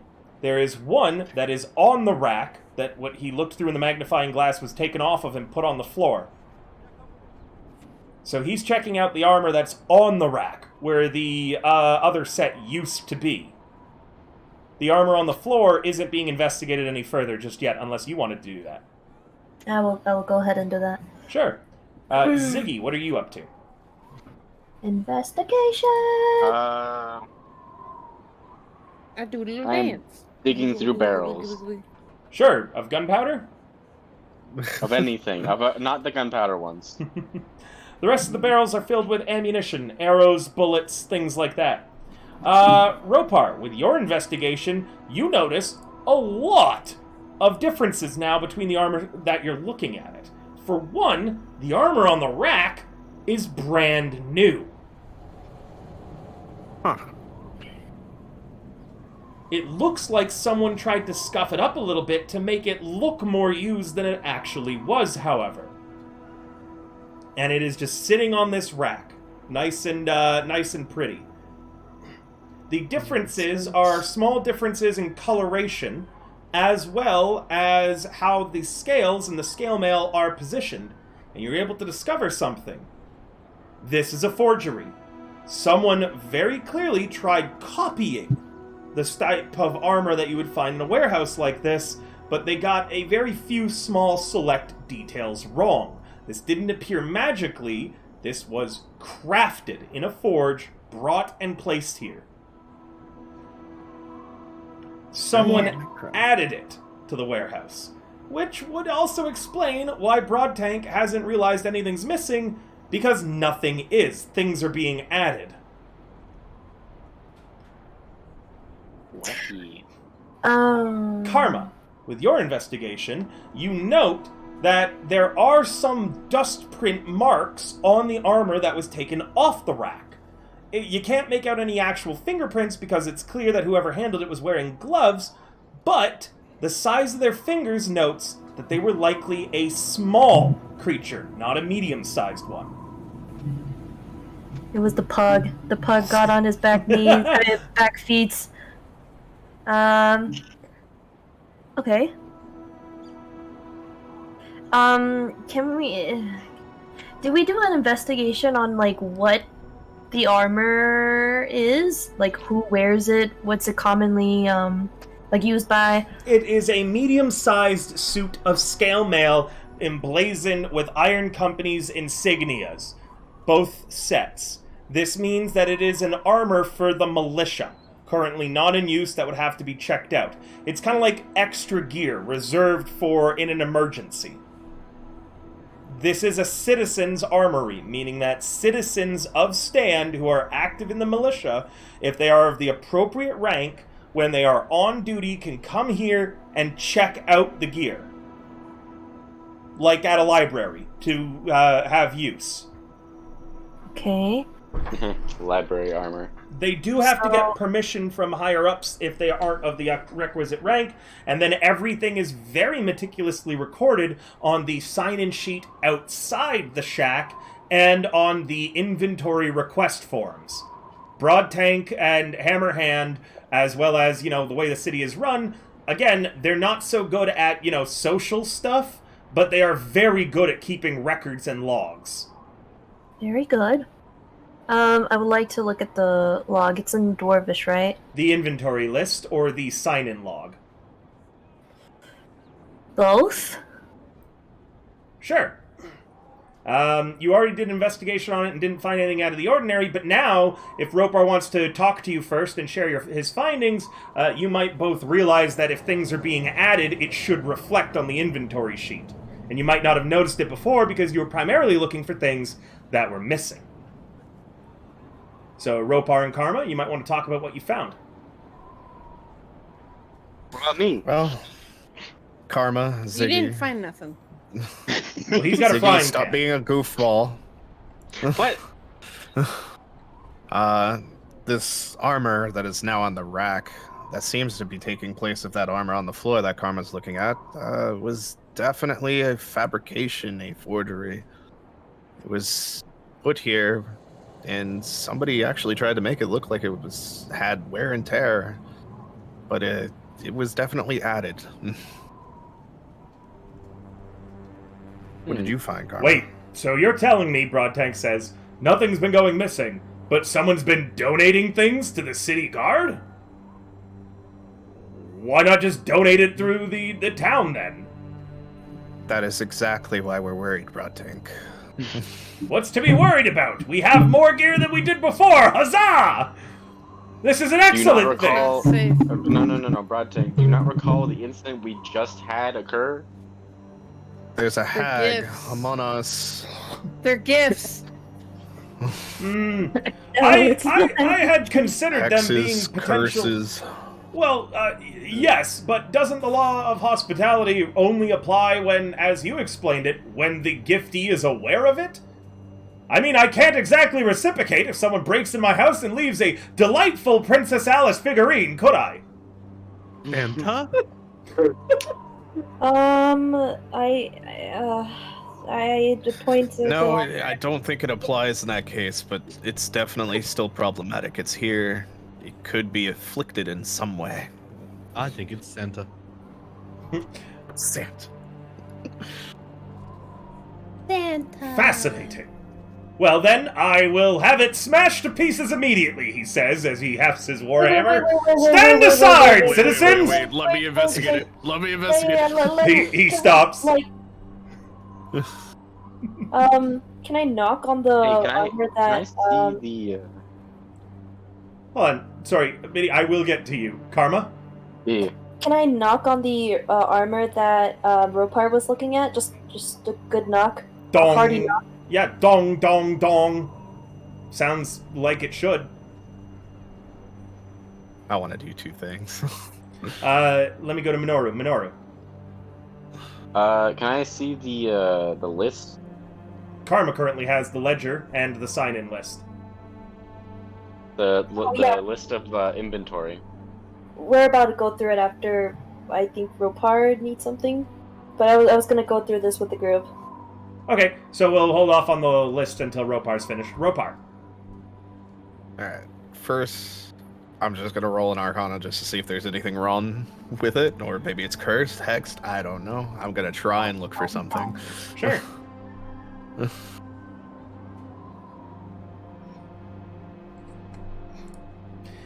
So, as with most things... Yeah, hey, welcome, Alex G. Yeah, I run D&D pretty regularly. As you investigate this suit of armor, you note that it doesn't give any ring of being magic. Normally, when you touch anything magical, like even your magnifying glass, you get a little jolt up your arm. It's kind of like a bit of energy around the thing. Karma was in physical contact with the armor. She knocked on it and felt nothing, meaning that there's probably no magical charge, meaning it's likely not a cursed or hag item. However, Ropar, you are aware that certain spells involving divination, being that you are a divination wizard, can target objects. Prophecy. No, it probably isn't that either. In fact, you're becoming, as you get further in your investigations, you're becoming kind of more certain that they aren't involved in this. The modus operandi doesn't work too well. With the laws of hospitality and such, it kind of puts a ban on entering anywhere you aren't invited. You highly doubt that anyone got invited in here. It would have to have been one of the officials of Stand who invited them. And it just doesn't line up with everything that Granny Knucklebones has been doing, or her agents are. This is beginning to feel like someone else put this here, perhaps for the purposes of scrying on it. Scrying? What does that mean? Spying. It might as well just be spying. It's kind of a remote spell where you can look at something, and if it's an object, you could scry on it and see the whole room it's in. You could also do things like locate object for that suit of armor and see who's wearing it and where it's going. Spymaster, probably. Does anybody here have the criminal background? I do. Nope. Ropar! This would be an excellent way for someone to track the comings and goings of all the weapons and gear and equipment, as well as an excellent way to smuggle things through Iron Company without them realizing it. For instance, if there were anything in any of the crates or barrels that had been added into this room, if there was anything on the weapons, like a certain marking or anything like that, it's an excellent way to keep track of all of Stan's fighting power.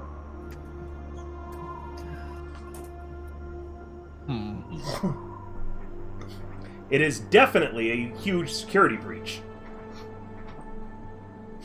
And there's still the mystery of how they even got into this room in the first place. Well, thank you, Angel. Well, that could mean, like, someone from the inside is letting them in, right? So... Potentially, but you've now met It's Broadbank gotta be- and a lot of the guard. Yeah, most Who of are them. loyal. Probably not all of them. If a criminal wants in somewhere, they'll get in.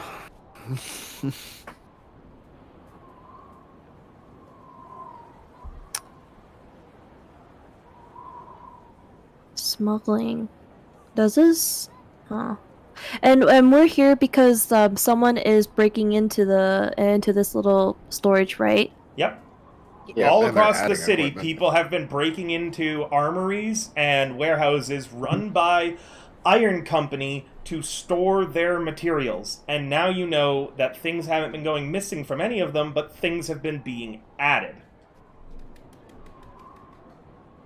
Do you have any spells that we... And actually, I whispered to Ropar because I don't know how these spells work, so I'm gonna whisper so that anyone who's listening won't be able to hear. But I whispered to Ropar. Do you have any spells that could allow us to? I like, just start shooting you a spy? message so you could actually whisper to me without actually being Oh, heard by anybody. You did? Yeah, no, he has the message cantrip, so you guys can now... Because remember, if this thing is being scried upon, then that means whoever's looking can see this room right now. Face Yeah, away yeah. from the armor, Karma, Okay. and start talking. It's a without saying top-down anything. view when you scry on an item. Top-down. But they can only get one Okay. thing. When you scry, you can only get sight or sound, not both. So, I guess I think I don't know how message works, but I think to It's like you're whispering, but no sound is actually coming out. Oh, okay. And I can still hear everything you're saying. Is how many again? There's a maximum amount of words. isn't No there? maximum that's in true. message. We Because it's a may- cantrip. This is really suspicious. If people are coming in and out, we may need to like put in a little spying cantrip, spying spell, and see what's going on. We would have to find a warehouse that hasn't been hit yet. Or at least guess. Gas? Oh, guess. That is a fascinating thing you're doing with your mouth, young Ropar. It's moving, and I can see that Karma's is moving as well, but I'm unable to hear what you're saying. I just hold a This is my finger up to my favorite lips as if I'm trying to tell him to Oh, yes, mum's the word, indeed. Maybe Remember, this is my favorite character. maybe we could have a little mouse or something. Just watch over the area, listen in. Silfwing would be a good idea, but I don't know how much longer he'll be out.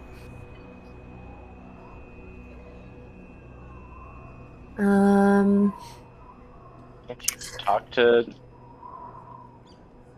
How long have you been working here, by the way? I asked the other dude. Oh, me? Yeah, 5 years, Karma. 5 years. 5 years. So the I came entire- to stand upon the destruction of Cadron, looking for another mistress to follow. I spent quite a long time with a past I'm not quite proud of after the loss of the goddess of love. Before I came across Princess Alice's poster, and a sign that looked at me when I was at my lowest, that said, "Princess Alice needs you." And in that moment I knew I was needed again. And so... Of course, I'm sorry, I tend to get a little long-winded. You're alright. Do you know who, any new, recruits that you guys got recently?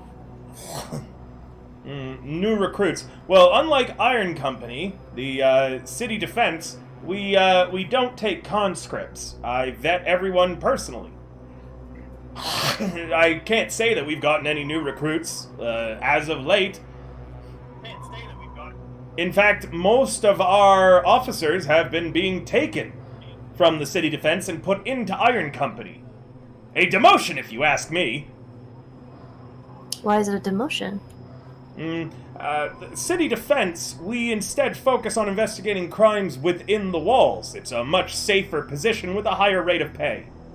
Iron Company is forced to make forays out, defend the walls, and combat the denizens of the Underdark directly.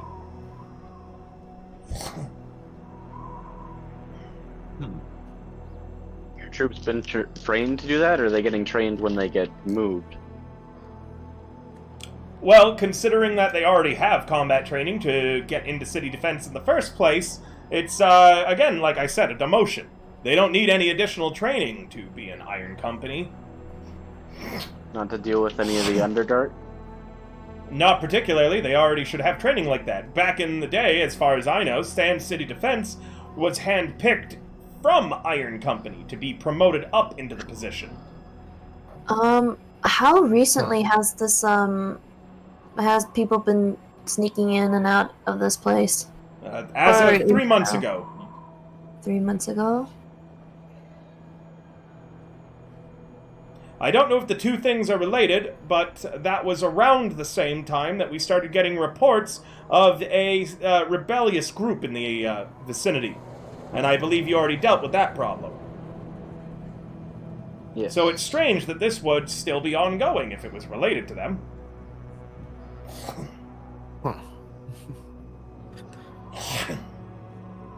How many warehouses in total have they broken into?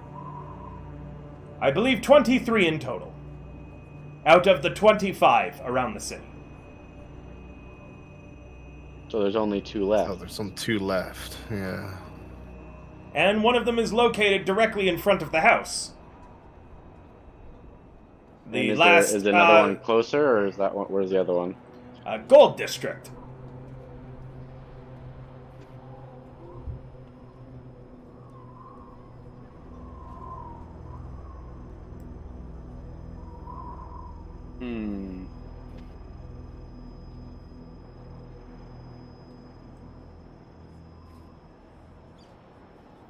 See, I knew it was a puzzle stumper. But we've already... Oh, yes. Karma, I'm sorry. Can I take a look at the logs now? Yeah, sure. You guys, are you done with the warehouse? Did you want to go somewhere more comfortable to spread the logs out over a table? Merpar? Wouldn't we want to look at the Sure, if you want to do it in the warehouse. Yeah, the logs to check the inventory. You could take them with you, or you could do it in the warehouse. Oh, it doesn't matter? Yeah, but when we need to, like, count the inventory, make sure everything's counted, like, the same. You've already taken a great stock of that, Ropar, with your keen mind. He knows exactly what's in there and can compare it to the logs without needing to be physically present in the warehouse. I roll my head, and I'm like, well, honestly, we probably won't get anything else out of this. So, just bring the logs just in case for future documentation, and let's head on outside, Broad Tank, Ziggy, Karma. As you guys are heading outside, Shade arrives. Broad Tank is locking up the warehouse behind him. Hey. Oh, I'm sorry. Should I destroy that piece of armor now? Broad Tank says before locking the warehouse up. Are we still in range of the scry? Please tell me we're not. It would only get that room, and again, it only gets sight or sound. Okay. Sight or sound? I thought it was only sight. Broad Tank, that piece of armor is being used for scrying purposes at the moment. Just make sure nobody wears it or talks about it around it. What rogues! What knaves! To think that they could spy upon the city defense? Oh, when I find them, I'll give them the what for! The princess's fist will be brought down upon their heads! Broad Tank. Calm down. I'm sorry, Hey, I get a no, little... you don't hinder that man. Minnie, I hate you. I get a little... That man's great. I get a little heated. But if we're worried about them spying on them, we need him to shut up. What? No. What sort of underhanded tactic?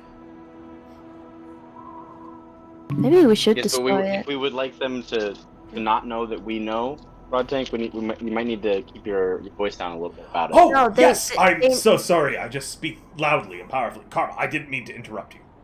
They should know. They were actively watching us or listening to us, and If they were, yes. Fortunately, we never said out loud that we realized it was scrying magic. In addition, I do believe that we have a bit of a cover story, and he points at the frying pan that Ziggy checked out. Why, it looks like we were just several members of the Misfit and the commander of the city defense checking out a frying pan. You mean my hat? Could I check to see if this frying pan is a forgery? Of course, yes. Roll me an investigation. Oh God, was it a forgery? What's wrong with my frying I pan? pull out my magnifying glass and investigate it. The frying pan is stamped with the seal of Iron Company in a somewhat awkward position. Someone with a sense of humor, rather than putting it on the inside of the frying pan, put it on the outside, meaning that when struck by it, if you're hit hard enough, it should leave an imprint of Iron Company on the side of your face. You don't think that someone who made a forgery would have gone to such lengths to forge it. I fucking love that. Alright, Ziggy, your pan's fine. Thankfully. By the way, River, I'm gonna change this to my focus now.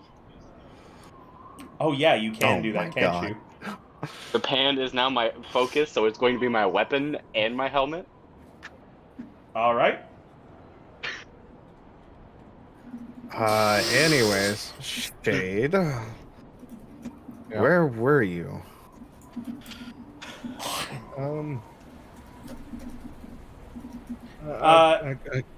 As Shade is on. talking with Ropar, Broad Tank kind of leans up and whispers in Karma's ear, "Could it be him?" Oh no. Him what? Him, and he points at Shade, just subtly trying to conceal the fact. Him what? Him, he is one of the fallen after all. It could be him who's the criminal. Say the word, Carmen, I'll take him into custody in Princess Alice's name. I think he's This is whispered to probably Karma. fine. Oh wait, no, I could be Oh, whispered okay. to you too, Ziggy. I guess you're also hanging back. And then to Ropar, just I can tell you about it later. Just I needed to just take a walk for a bit, and that's all. That's not That's not for me Definitely to decide. That's correct, Donnie. strange time for you to take a walk, but That's I correct, Donnie. understand. If there was a second item in the room that had been planted, it would be possible for them to scry on the first item and have sight, and then scry on the second item and have sound through the second item. Which is why I wanted to check Fantastic that we inventory. were. That's fantastic. Why we were looking at the ground and using message when we discovered what was going on. That's great. Yeah. But sorry it took me so long. Did you find anything? What's happened so far? Well, I'm not sure of the status of Alice and Leonidas yet, but in the warehouse we did find something strange. People are leaving items in the warehouse to probably spy on Iron Company troops.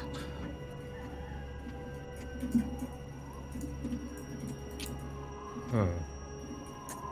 Wait a second. So that's the bad news. Got good news though.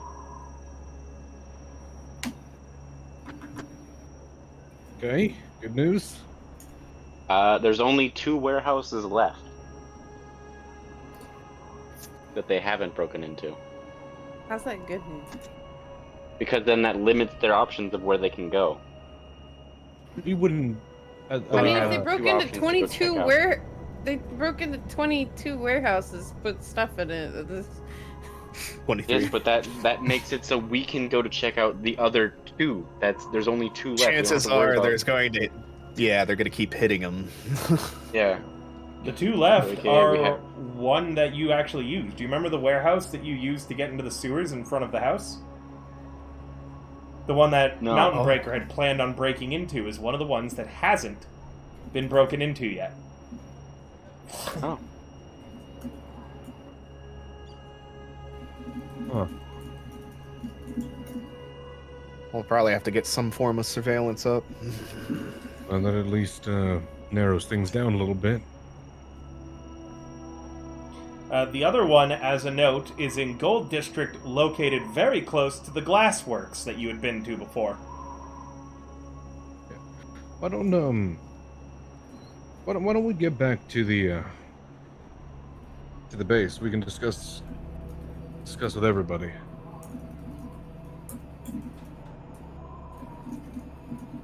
All right. Should I... Anything left here, Ziggy and Karma? Oh. Nope, the only thing left would be to, well, confer with everyone else and then probably go check out the other two warehouses, no? Try and figure something out. You were saying, Broad Tank? Yes, should I assume then that if you're headed back to the Haymaker, that I am free to carry about my duties as normal again? I don't see Absolutely, why Broad not. Tank. We'll relay a decision to you later of how we're going to address it. Excellent. In that case, please, give my best to Her Majesty as well as the rest of your compatriots and the Misfits. And know that I always have your back. And with that, he gives a... That's our guy. He gives one of Stan's salutes, where he takes both of his palms, and he slams them against his chest twice, and he points them palm outwards at you all. It's the salute that the City Defense Force uses. He then turns promptly on his heel and strides off in a random direction. As you do note, he doesn't seem to be headed anywhere, but just it was too awkward.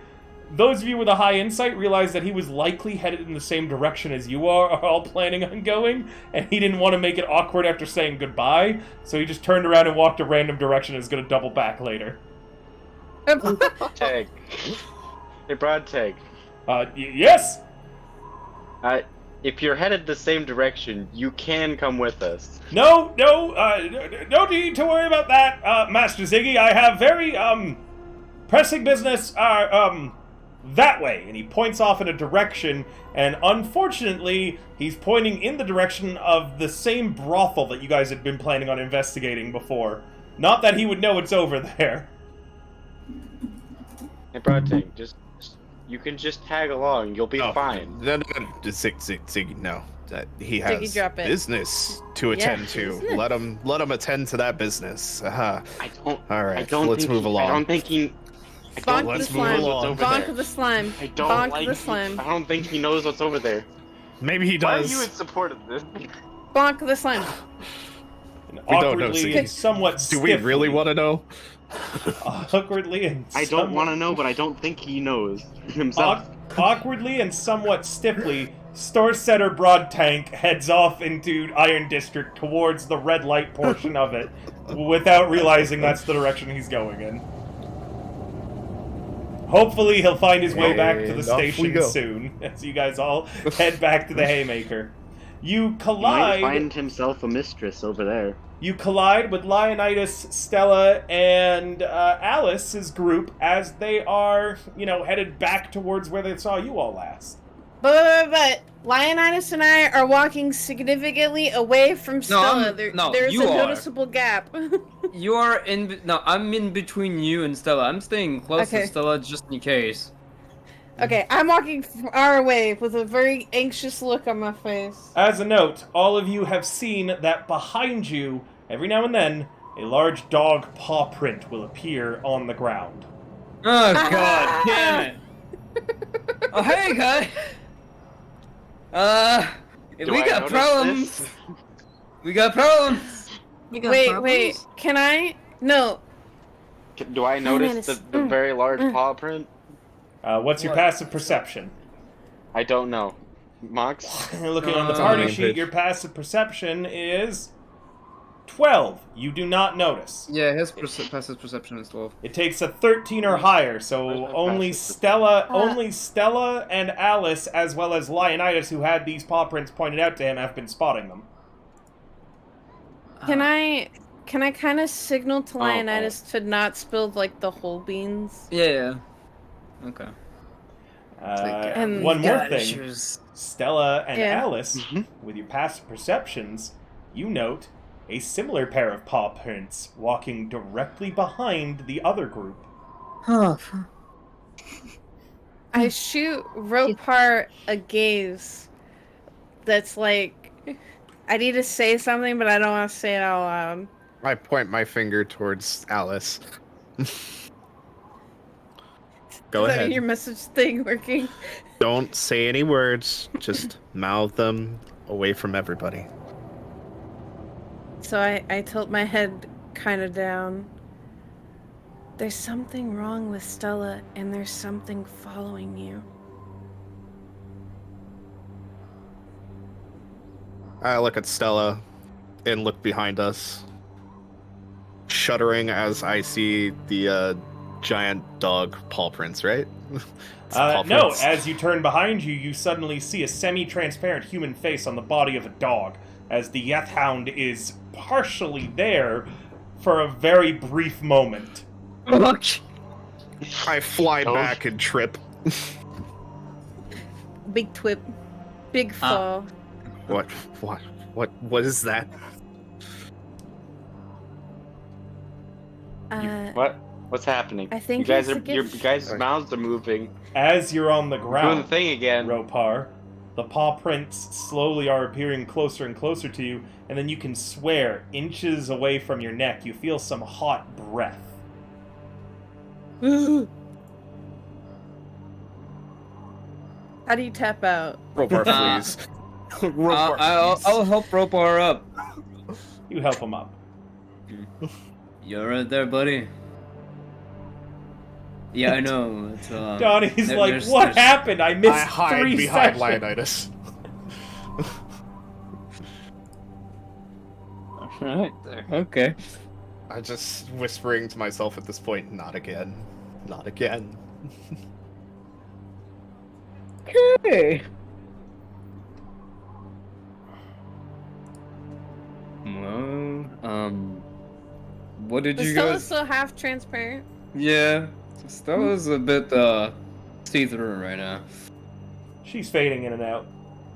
Well, I'm sure you guys can see our very obvious first problem on the list, as I gesture to Stella. Excuse you? You're half translucent. Okay, that's a problem, how? I don't see how you don't see that as a problem. Yeah, me neither. Like, I get that, like, you see me and you can see through me, but, like, you're not usually like that. Yeah, you're goop, buddy. She's not goop, well, as far as we know. Let's be in a transparent mood, you know? I don't think... I'm pretty sure, as far as I know, you don't do that. You're River? really concerning me. I'm River, hi. Hi, River. I slowly stand up and put my back against the back of Leonidas' leg. Shade. And I look at Stella. Shade. Yeah, that's a problem. In one just very quick, like, I don't know, motion? Is it action? However this happens internally within his own body, converting 3 sorcery points to a 2nd level spell slot, and then immediately a detect thought spell. You detect no thoughts that are around you apart from what you should be detecting. It seems as if the Yeth Hounds and the other creatures, although they are nearby, cannot fully manifest, nor can you fully be pulled into the Feywild. It's likely that some time has to pass while that ability that they used to pull you into the Feywild before recharges. Stella... Not so much the Yeth Hound. Yeah. Stella... There we go. Sorry, Stella, although she's turning transparent, you still detect her. It seems like she's kind of flickering in and out, but not in any sense that is like, oh, she's about to get pulled in for good. Just more in, like, the first signs that you'd be seeing. So she probably has at least another week before she gets just pulled into the Feywild permanently, and then it would be a little bit longer for the rest of you. Just watching her fade in and out. Yep. Well, another thing, which is more of a apologize later, do things now. I wanted to see if I can pinpoint Stella and make sure that this is our Stella if she's acting weird, because she's acting weird, really weird. or if this is something's up. Stella, what are your current surface thoughts? The first thing coming to mind. I want a coffee. She wants a coffee, is what you get in your head. Would you like to try to probe into her mind deeper as an action? Part of me wants to, but another part of me goes, no, that's our Stella. Are you going to glance at anyone else's surface thoughts? No. I'm just gonna keep it as the broad ping. I'm just gonna keep it as the broad, like, 30-foot ping for the next however the duration of the spell, just in case anyone eat me, Yeth Hound, eat me. Perfect. Within range. Good no, Shade. Nothing does come in range. Meaning that, again, although those creatures are following you in the Feywild, they aren't manifesting enough to be a threat. Okay. And I'll just sort of let them know, it's like, it'll probably take them a while before they can actually pull themselves through the veil. A week, maybe, give or take. We're not in any actual danger, though I'm not entirely sure if they can hear us. A point to start, what about that one? She's, again, about a week or so. They're trying to pull her through, but they can't. So she's just gonna flicker. She's not going anywhere. Stop flickering, weirdo. Like a little dying light bulb. If you thought we understood any of that, you're crazy. Yeah, was that English? She says I'm not like a little flickering light bulb. I'm like a little Are dying we sure light the bulb Fae before hasn't affected her in some way? No, I think that's just Stella. I'm a little rave light bulb. You're a what? Little rave light bulb.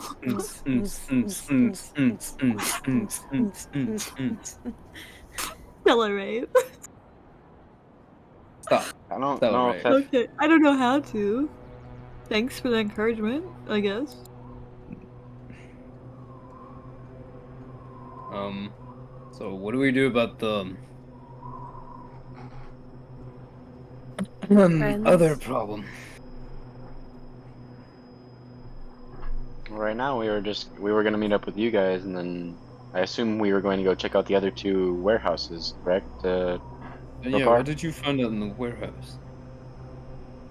Well, yes. So far, what we understood is there's 2 warehouses that have been broken into out of 25. No. 2 were apart, 2 left. Yeah, haven't out of 25. Out of 25. You said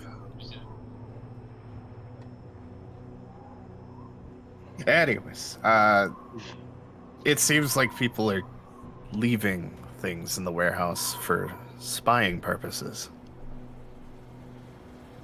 To spy on Iron Company.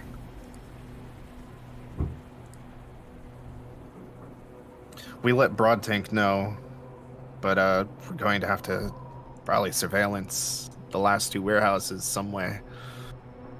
Or ask Broadtank to cover it. You've met the guard. They don't have the manpower. They had to stop full investigations on the warehouses to just keep 1 extra prisoner in their jail. Well, there's like a total of 12 of them for the whole city. That's not... No. We do have a course of action we have to take, though. How the hell we get rid of the little Fae issue we have right now? You would be able to. You would probably be able to spare like If you said there was 12, then we probably can get, since this is part of his thing, you could probably spare like maybe like 3 of them to come like watch the warehouses. And that's a district that has 3 less people patrolling. Honestly, Minnie, last time we tried to take resources and help, it went very horribly, so I wouldn't even bother.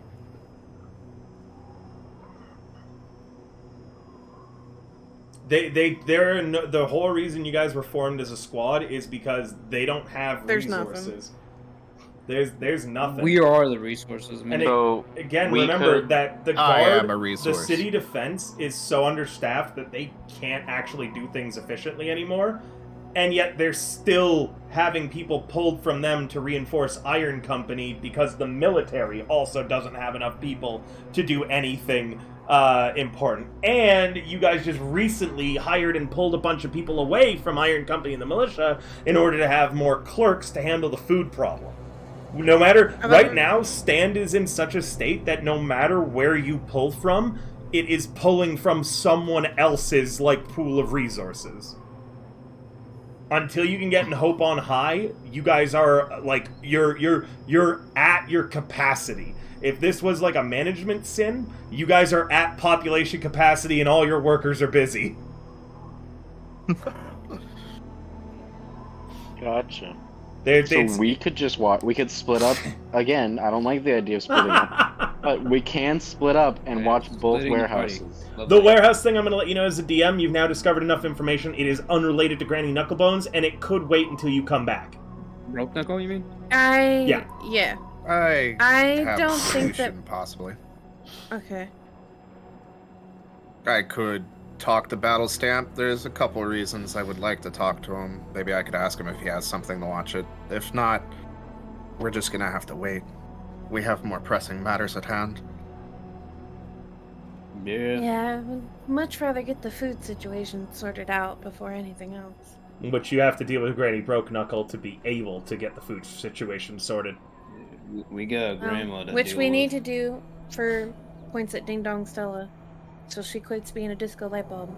Yeah, you guys are now on a deadline before the city gets pulled into the Feywild, and you'll know because Stella will give you a few day warning before that happens, because Stella will be pulled into the Feywild. Okay. What? We have a lead on where to find...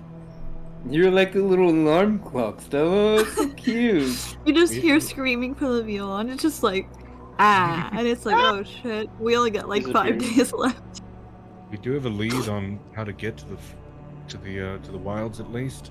There was that previous. Wasn't there something in your funny looking book, Ropar? The Scouts and the Horizon Walkers. Yeah. Oh yeah, there's that too. You have a map leading to where they went missing. Yep.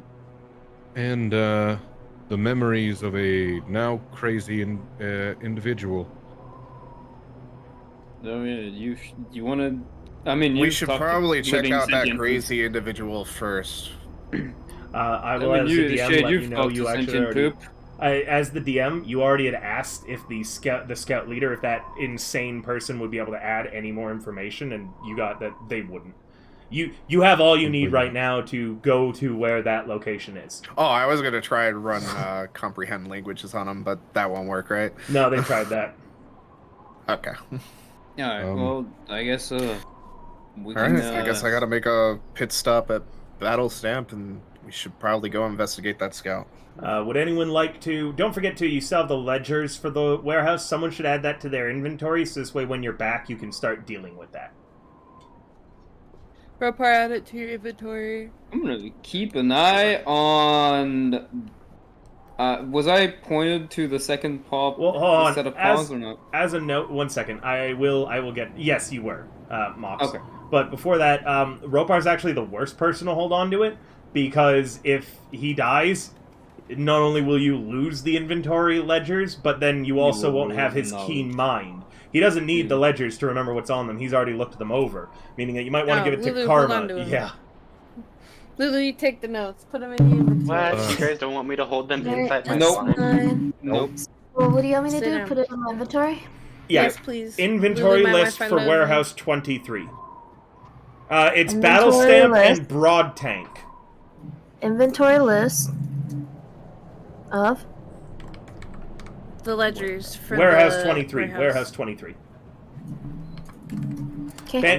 Bantley's battle stamp for chat is the head of the Alchemist Guild, and Store Setter Broadtank is the councilman in charge of the defense of the city. His title is the Defender. Do we know? Keep an eye out on both those paw prints, on both those sets of paws.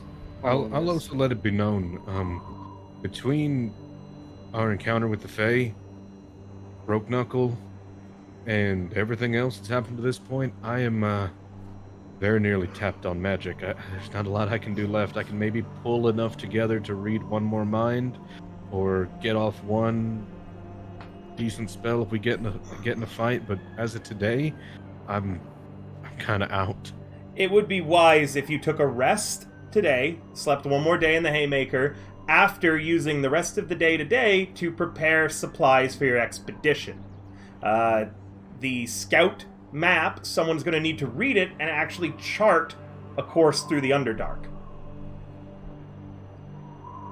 in order to get where you're going. And there may be different routes to actually get there, so someone with a high survival or experience in the Underdark is going to need to do that. You'll also need to buy food and equipment. Oh, shoot.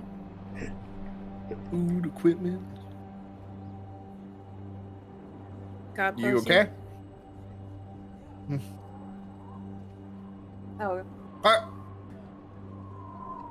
Oh. So, what's everybody doing? So who wants to, I guess go buy stuff? Shopping Let's montage. go! Let's go shopping. Alright. Those of you who are shopping, would anyone like to roll anything to know what would be valuable to take into the Underdark? Me! What do I roll? Yes. I would say a survival. Sick.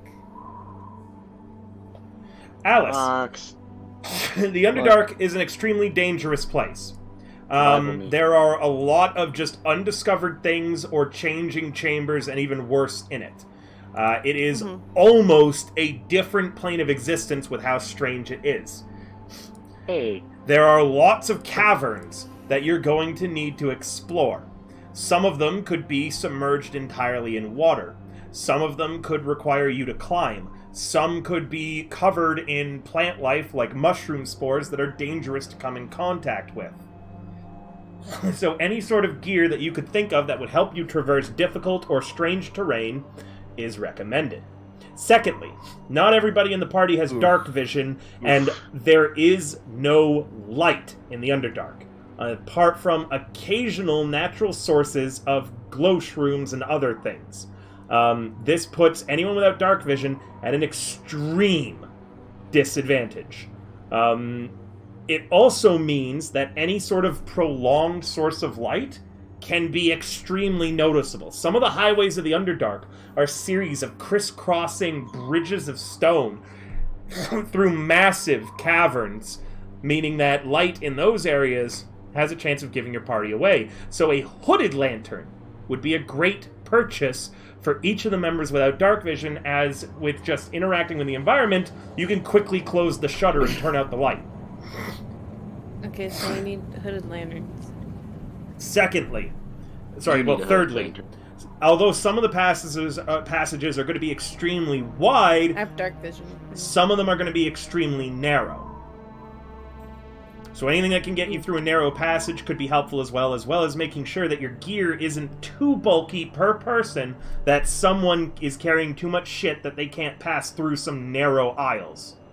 Think like splunking. Spelunking. So who's helping me plan the shopping list? I already know what I want. What do you want? I need medium armor. Let me carry on, just finish out. Okay. Those of you who wear heavy armor, I don't actually know if there is anyone in this campaign who does. I don't think anybody does, really. So. But if you are proficient in light armor, you can wear light armor while sleeping. So if you are wearing heavy or medium armor, which you can't sleep in, it is recommended that you buy a set of light armor to change into while you're sleeping, Alice, is what you know of. Okay, so I For need light armor. the amount of food you're going to want to bring, you're going to want to bring enough rations to get there, enough rations to get back, plus spare food. In regards to puzzles and traps, you might want to buy a few things that would help with detection of traps or triggering them as well.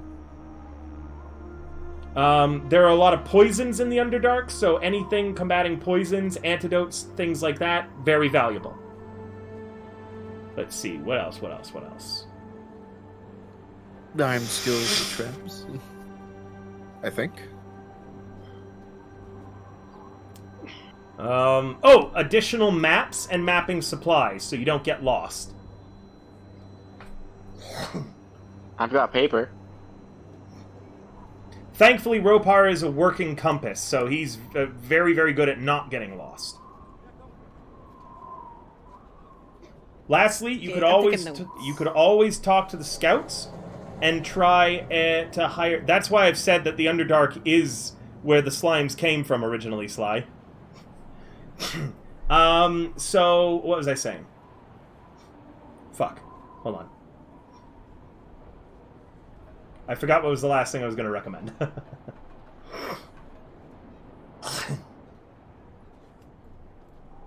Thinking.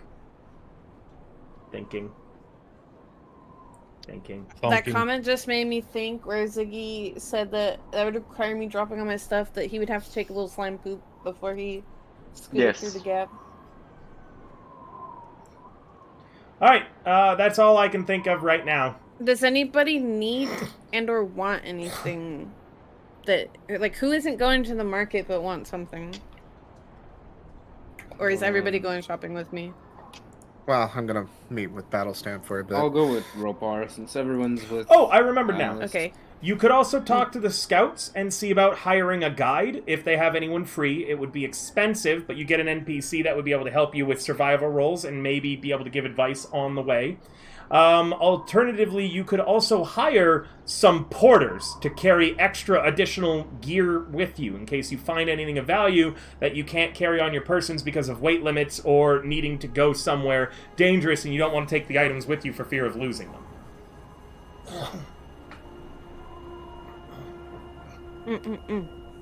Yeah, that's the last thing. Well, what are the costs? For scout and porter, both. For each one.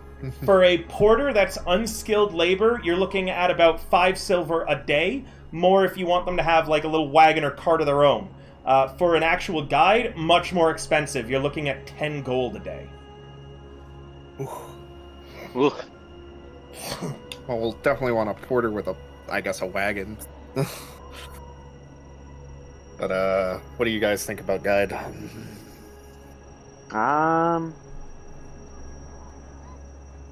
You see, I would say we'd need one without you, but also if we lose you, it might not be a bad thing to have. Well, it is worth noting I am not good at survival. We should also be stacked, aren't we? I don't know if anybody's really good at survival. I'm not really good, but I'm not bad. But Minnie, you always roll a 1. You're not wrong. But that doesn't mean I'm not good at it. By the way, the 10 gold, also if their scout or your porter get involved, if your porter or your scout get involved in combat, you will have to basically triple their wages. Meaning that generally in a fight, they are going to hide and not participate in combat. That's fine, they can pick my loot up, because I drop it like Minecraft.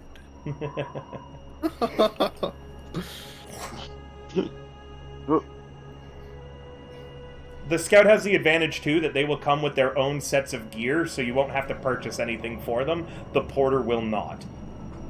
I feel like we should probably bring Scout, and we have the money to do it. Just in case, because for some reason, Ryan's giving off real Death Flag vibes. Lost in the Underdark. I don't think anybody would be very happy.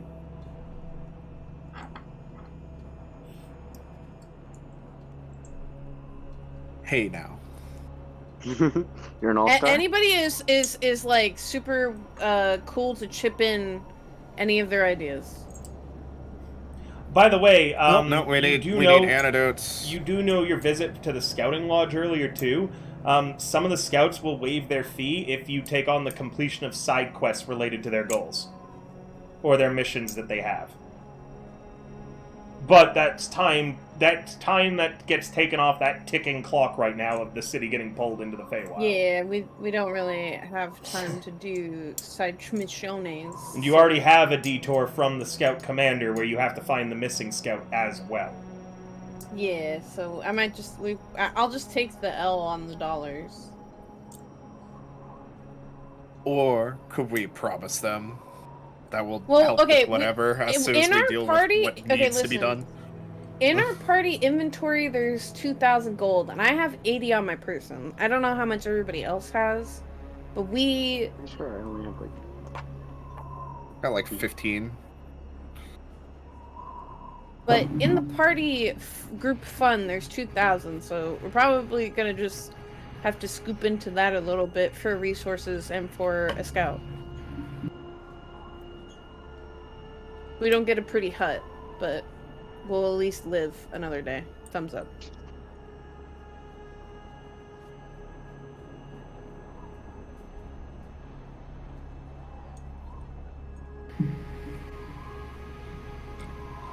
River? Guys, please. Hi, Please sorry. don't make me the leader. River, let's that's what we're doing. We're gonna pull into the party fund. Okay, so you're interested. And we're gonna pay for the scout. Real quick, do you know if we could promise that we will help them once we deal with the very pressing matters at hand, that they would offer their services at a discount? Depends on the scout, but unlikely in most cases. Okay. All right. So you wanted to get a list of the scouts that are available for hire? Yeah. Yeah. Give me a moment. I want the one with the funniest name. I want the one that's funny. One moment. Point me No, in the I want a direction sexy of your... one. Point me in the direction of your hottest scout.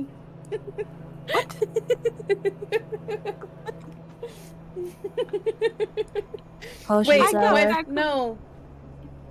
I came back from the bathroom. What are y'all going on about a sexy scout? Don't worry about it. Don't worry about it. Regiment. So it's gonna be Eren Yeager. I like how I went ooh, but then I was like, wait a minute, I'm Ziggy. Ziggy don't care. Ziggy don't care because he's a blob.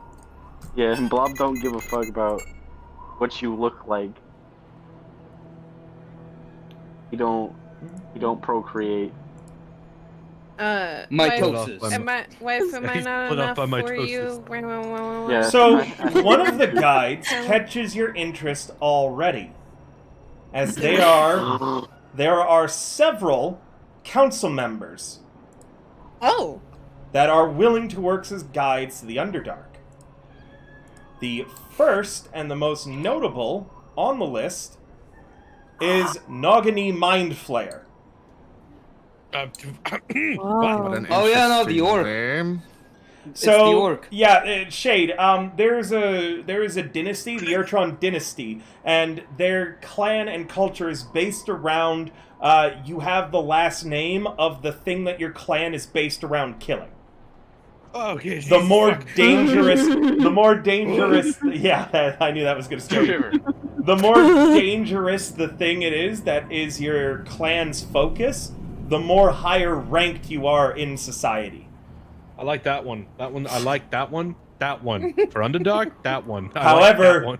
She charges 100 gold a day that she's willing to drop down to 10 if you are able to find a den of Illithid that she's been searching for. Illithid? God Is that an elephant? Sure. Illithid. They're weird tentacle-faced brain suckers. TLDR, they eat your brains. No. They look like Cthulhu. Gunald Magnuson, the Svellish person that was invited into the council that none of you can communicate with. You can see that Bentley's battle stamp has written an advertisement for him. saying he has no idea what Gunald is looking for, and that you might not be able to communicate with him at all, but he's willing to work for free, so What, long as North you dude? provide him with a lantern. Yes. As long as you provide him with a lantern. I kind of like him. But again, He's pretty you, cool. Yeah, you but we can't can't understand communicate with him, and He's a problem. He can't understand you. It's, we don't have anyone who has like I don't know No. tongue or No. It doesn't work. Look, I'm an investigator. We should just go with Mind Flare. I'll try and There's- find that Does flare. someone have Also- comprehend language? Wait, There's also several members from both the Vosks and Grandvulf's mercenary companies that are willing to work for the ascribed rate. And they are willing to participate in combat at no extra cost. mm-hmm. It is stated, as you can see, that what was her name? Hold on, sorry, 1 second. Strong Delver, the leader of the expeditionary force, leader of the scouts, has written underneath all of these mercenary postings, though, that very few of them have actual experience with the Underdark. Only what they have read, studied, and what the scouts have advised them. But they are decent combatants. She finishes in the postscript. And lastly, So wait, would they be?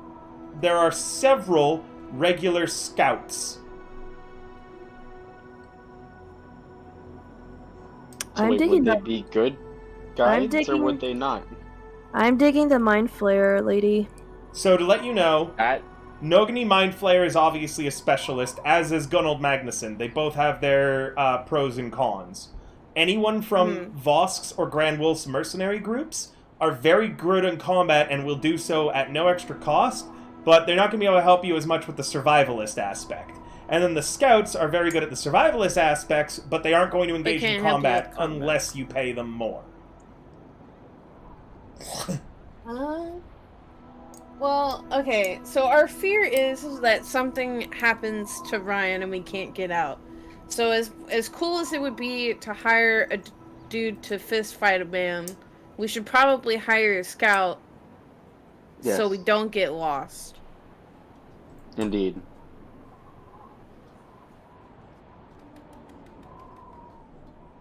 I heard Karma bringing up who she wanted to hire, though, as well.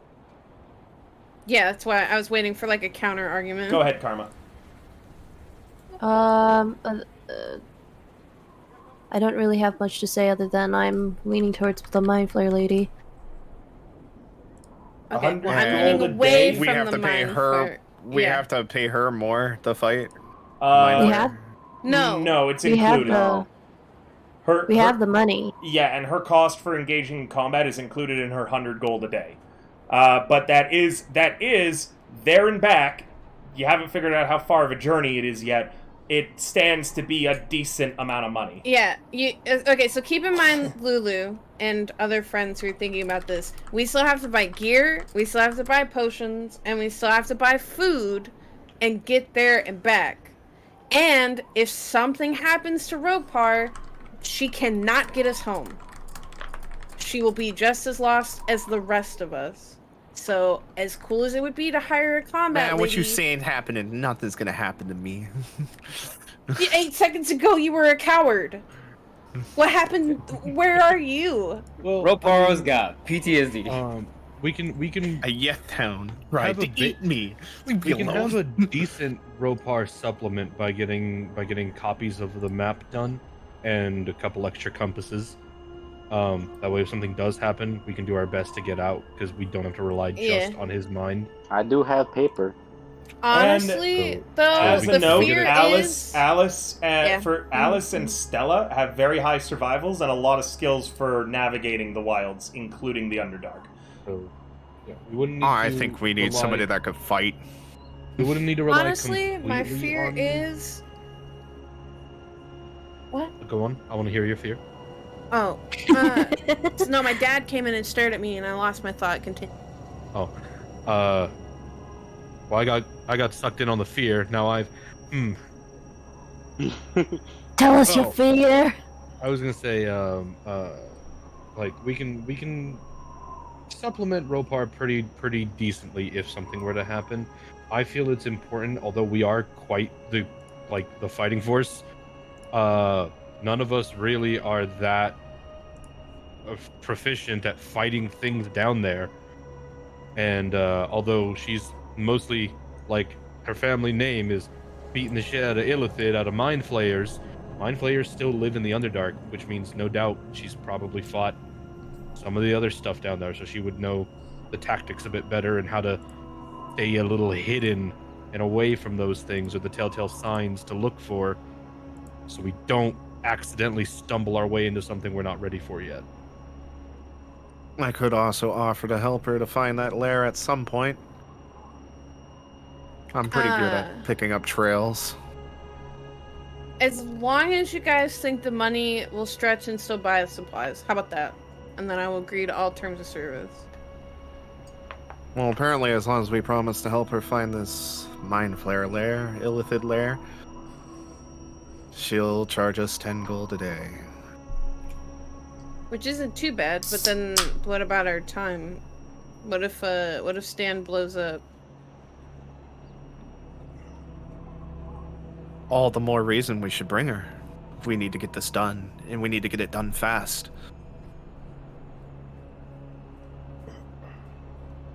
Now don't go talking to me in that tone like you know everything, and we'll bonk the heck out of you.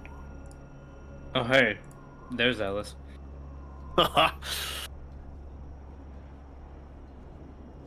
Coming at me with that I know I'm right tone of voice. He's not wrong. Okay, do it. Someone do the thing. How do we finalize? How do we ask for helpies? Uppies. River. Sorry? How do we made a decision. Contact the I believe we decided on the Mind Flare, but we'll help her with her lair at some point. Stone Delver Quit saying sends at some point for the we have to do it council. at the same point. Stone Delver sends for the council, and a little bit, Nogani Mind Flayer, the large half-orc woman. Her hair is in long dreadlocks tied back. She has one tusk standing underneath her lower jaw. The other one is snapped off, and you can just see the blunted portion of it. Her skin is a more palish dark green than other orcs of her kind, and she is currently wearing a series of leathers, as well as bits that appear to be more rubbery, likely made out of what she kills. Her pauldrons are a pair of Mind Flayer skulls. That's kind of hot. And she carries on her hip a massive cudgel. Oh, that's hot. It's, for those of you familiar with Ajin Shu, it's a weapon from there called a kanabo. Do you know what a kanabo looks like, everybody, or should I describe it? Kanaba. It's a fucking big old bat of wood with studs on it. One sec, I will get a picture for you. But yes, it is exactly, basically, a massive great club that has iron bands around it. Ooh. Cool fucking looking weapon. That shit's Let me show you. badass as fuck. Okie dokie. I read thee. That is that right there. Oh, yeah, a bonkin. Oh, yeah, I've seen those before. Yeah. Oni. Kanobos are fucking cool as hell.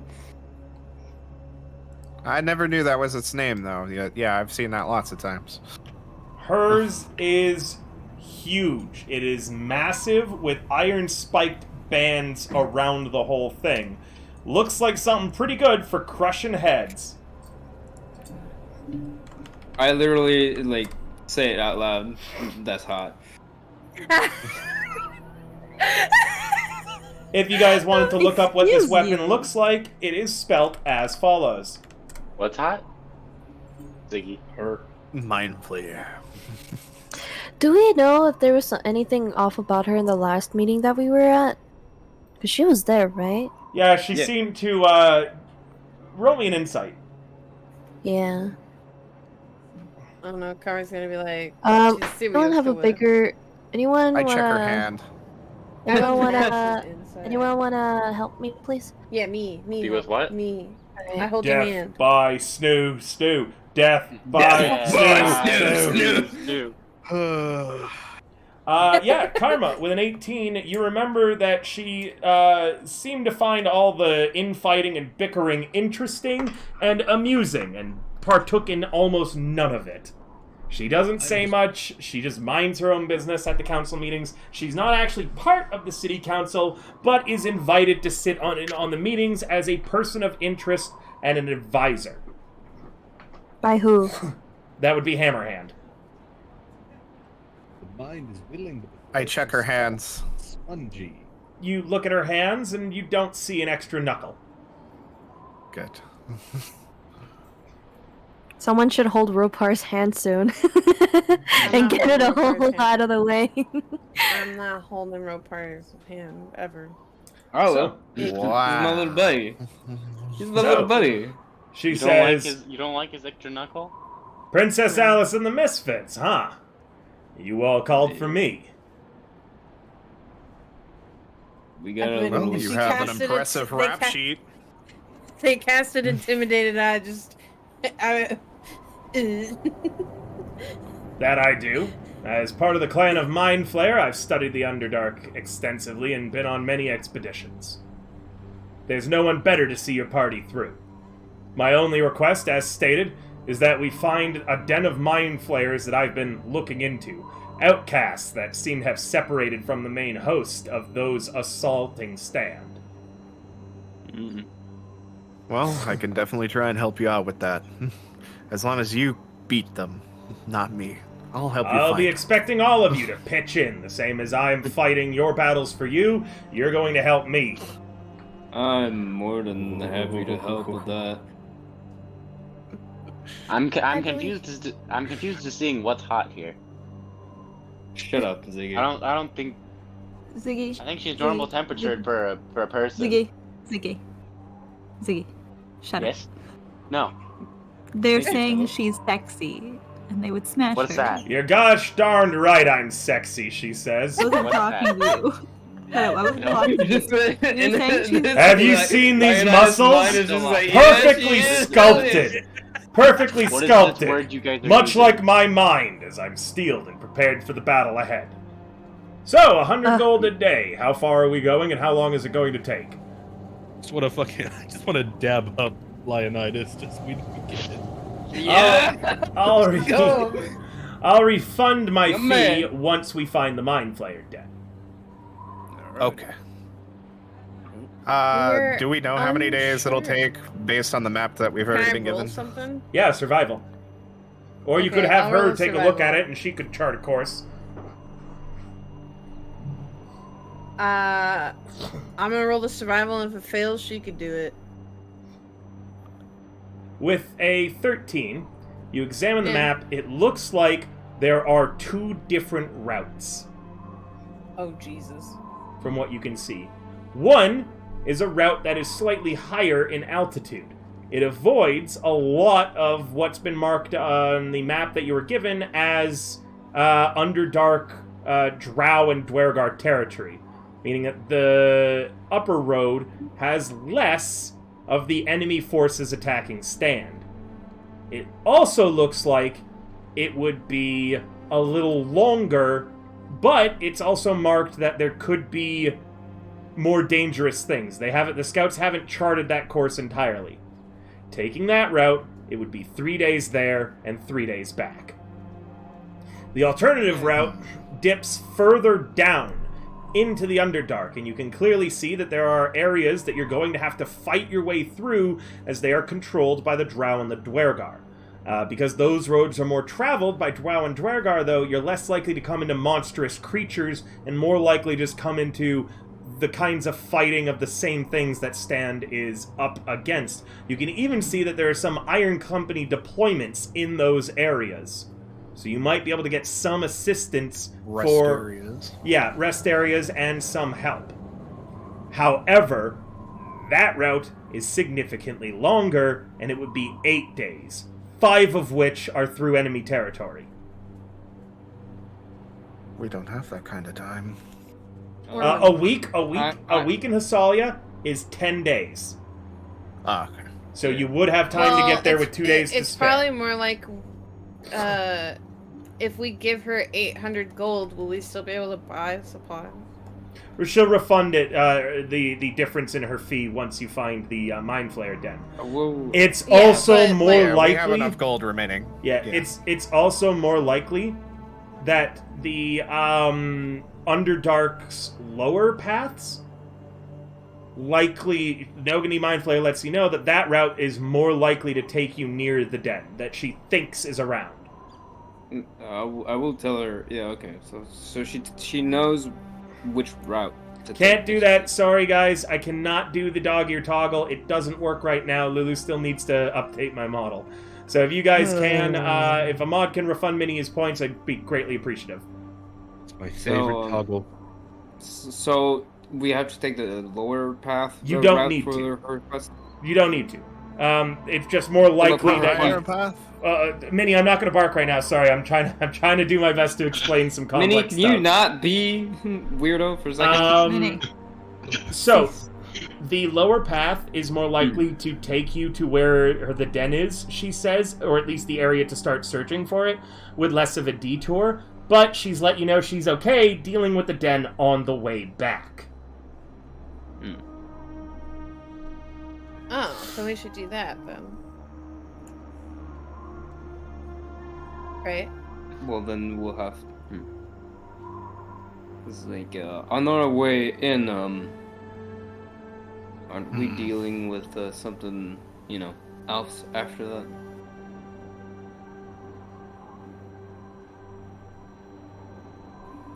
No, she said on the way in we handle our problem first. Yeah, which is. And then on the way back we handle her problem. Yeah, the thing is, we gotta take our problem first. Like, how long is that gonna take? I thought us going in would take care of our problem, does it not? That's just no. We're I'm just very going to confused. see scouts and learning. So stuff. we're doing this right now to get help with the scouts, figure out some information on the Feywilds and probably the Infernal Rails. This is just helping us progress towards the Mama Knuckle thing, but it needs to get done. So you can take the high road, which is faster, but likely you'll be dealing with strange, monstrous creatures. That is 3 days worth of travel to get to the location where the Horizon Walkers were. Or you can take the low road, which is 8 days worth of travel, but more conventional enemies and the potential bonus of rest stops and help from Iron Company along that route. High road or low road? I don't know about you guys, but I'm more for the low road. I agree with the it low. would be, it would be better just to knock out everything in one go. All right. What about you, Low Ropo? road it What you is. thinking?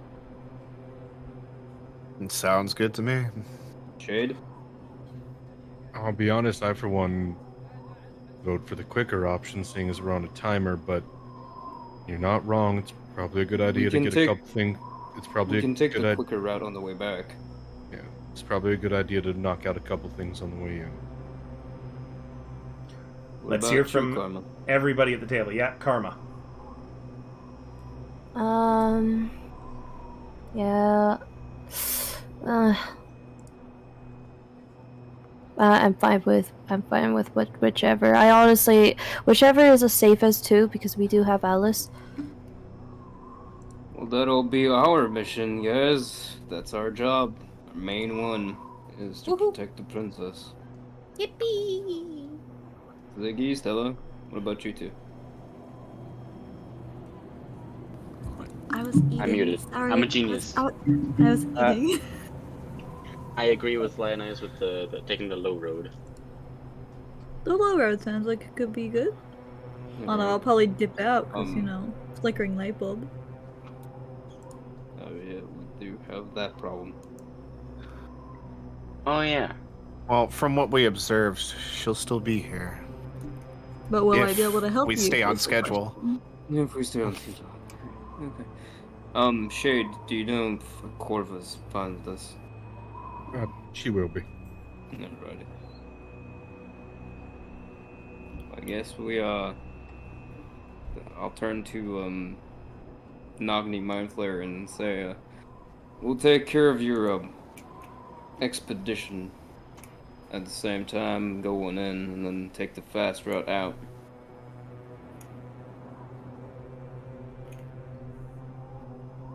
All right.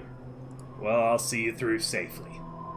Mindflayer says, I recommend that y'all get a good rest tonight. You stock up on your own personal gear. I'll be bringing my own things, and I don't share. My equipment is mine. I would like to keep it that way. Please do not touch any of my things along the journey. Very well. Ziggy, that was directed at you. Don't touch nothing. No, I would say Huh? more to fucking Why? Karma. Yeah, I ain't touching nothing. What do you Karma. mean? Wait, why was that Don't- directed at me? What the fuck 'Cause did you're I a do? thief. You're a thief, and you did steal all of Yuki's clothing the first day that you met the princess. And then like, oh, okay, I'm a thief. She was gonna defend it, and then she's like, I can't. What? Okay, yeah, I guess. Remembers the suspicious pile of gold underneath the carpet. Hmm. Wait, what? Wait, I wonder what happened to it. Oh wait, it's in the party funds now. Yeah. Yeah, 'cause it's our you money saw now, the 'cause we're mouse- Our communist. money. Because you were saving it for us, right? Yeah, right. You were remember? saving it That's for what us, she right? said. She's a maid. She was I'm cleaning it up. Karma is a generous rogue. God, Such a generous generous- God. Correct yourself. Yeah, remember. All right. Is anyone purchasing anything, or has any more business that you would like to accomplish before bedtime? Well, We we're also wanted to doing the go porter. shopping. Oh yeah, the porter. And You doing do some the stuff like shopping. that. You do Yeah. you do some shopping around for a porter who owns both a wagon and a beast of burden to pull it. You find one man with one axe beak and one wagon. He's an incredibly old human with big gray bushy eyebrows, a shock of snow white hair, and a big bushy white beard. And who wants to approach him and ask about hiring him? Hiring him. I will. Sir, your beard is beautiful. I'm As I shave my beard. What do you need? We were hoping to hire you for an expedition.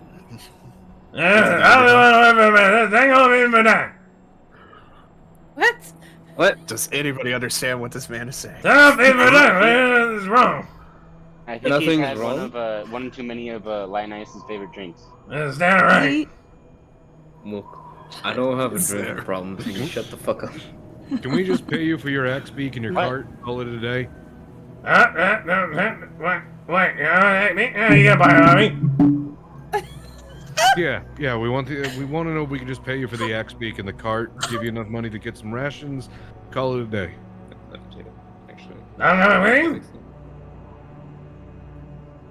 Thought I understood that one, but I didn't. Fuck. What's wrong with him? What's wrong with him? He's kind of stupid. Why are you beating everything up in?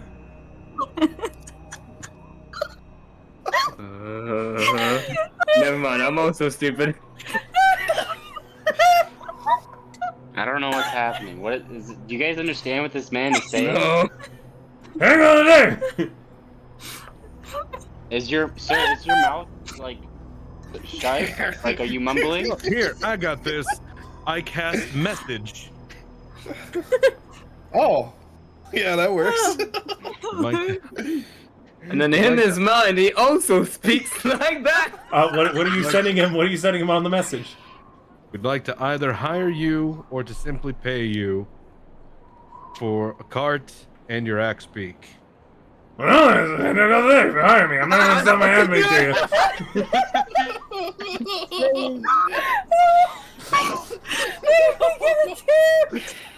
Why you getting mad at me, boy? All right, Ropar, you take it. Hard boy. That's all I got out of that. Yeah, that's all I understood. Mark just went AFK. I know. He's just like, I gotta go. This is gonna take a minute. You gesture with your hand, sir, how much you want to be paid, a day in silver for your carts, your axe beak, and you to go on an expedition with us through the Underdark. And he shows his hands, like showing 5. Okay. All right. Sounds groovy. Hired. I like you, sir. Sick. Little do we know, this is like one of the ancient hero. I'm concerned. A river, are heroes you actually saying words, or are you just gibber jabbering? I'm saying words. I hear some words. I hear I some don't words. hear There's any definitely words. words in there. There's words in there. There's words in there. Does this man have a subtitle function? I have a quick. Did we check how much 5 is? It could be 5,000 gold for all we know. Did we I check? asked No, him how. Rolepar My- specifically my- It's said- just 5! What are you talking about me? Look, I'm not here, I can hear you. It's just 5 silver. I said that like 5 times. How many more times did I say it? 5 silver. Yeah, he said Five 5 silver. silver, I heard I it that see. time. I understood that. Yeah, That was yeah, it. 5 silver was in there. Yeah, I heard that. Yeah, little do we know. Why this are you video is repeating gonna be everything I'm heroes. saying, man? It's like you don't understand me. You don't speak common? I heard saying I heard you don't speak. and speak. Yeah, I heard saying and speak. I don't. That's Thank all you I for heard. heard. your services. We'll be here to pick you up in the morning. All right. Why are guys, you let's go. laughing? Walk away. Walk away. I don't know. Have a Now good you're ready to week, go. Don't worry sir. about me. Bye. Oh my god. Nice word.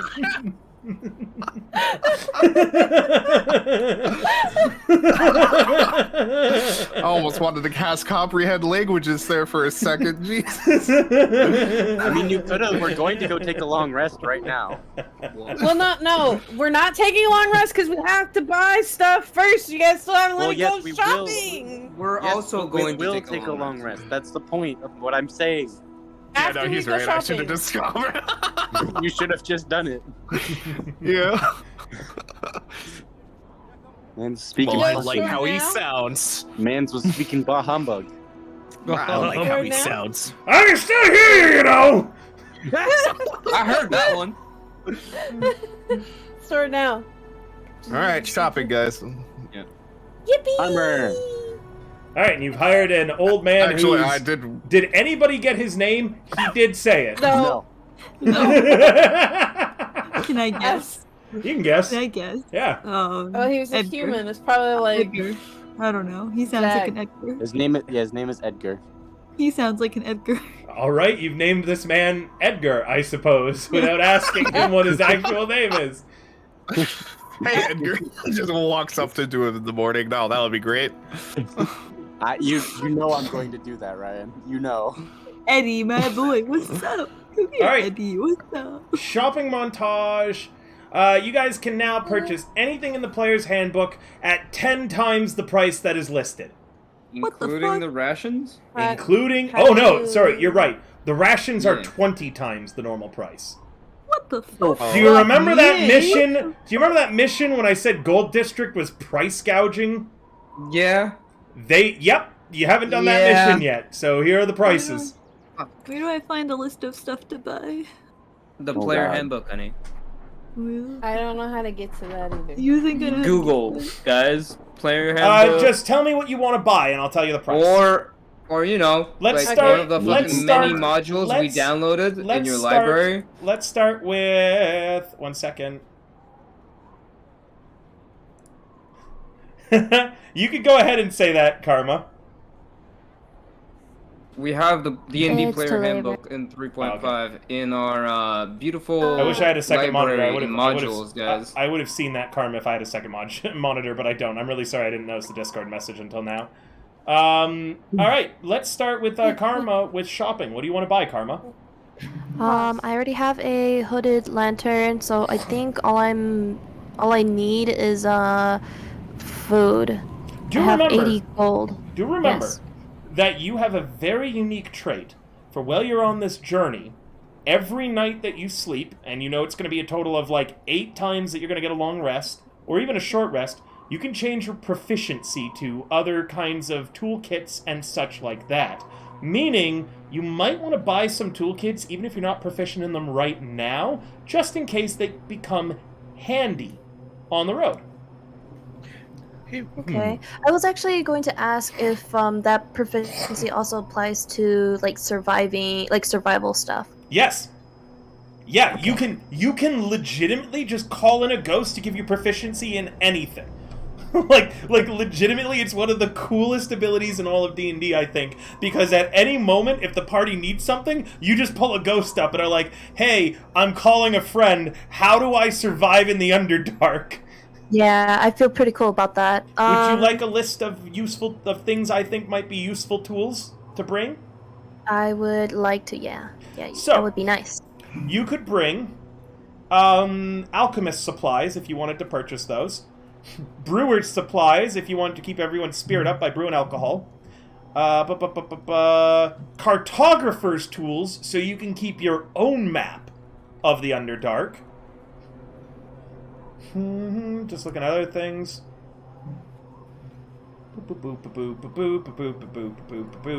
An herbalism kit to help make potions along the way, as well as to perhaps help identify certain mushrooms and plants you could come along the way. Jeweler's tools to identify any gems that you come across. Leatherworker's tools to repair anybody's armor. Poisoner's kit, for obvious reasons. I did say that you could run into poisons, and that'll help with antidotes.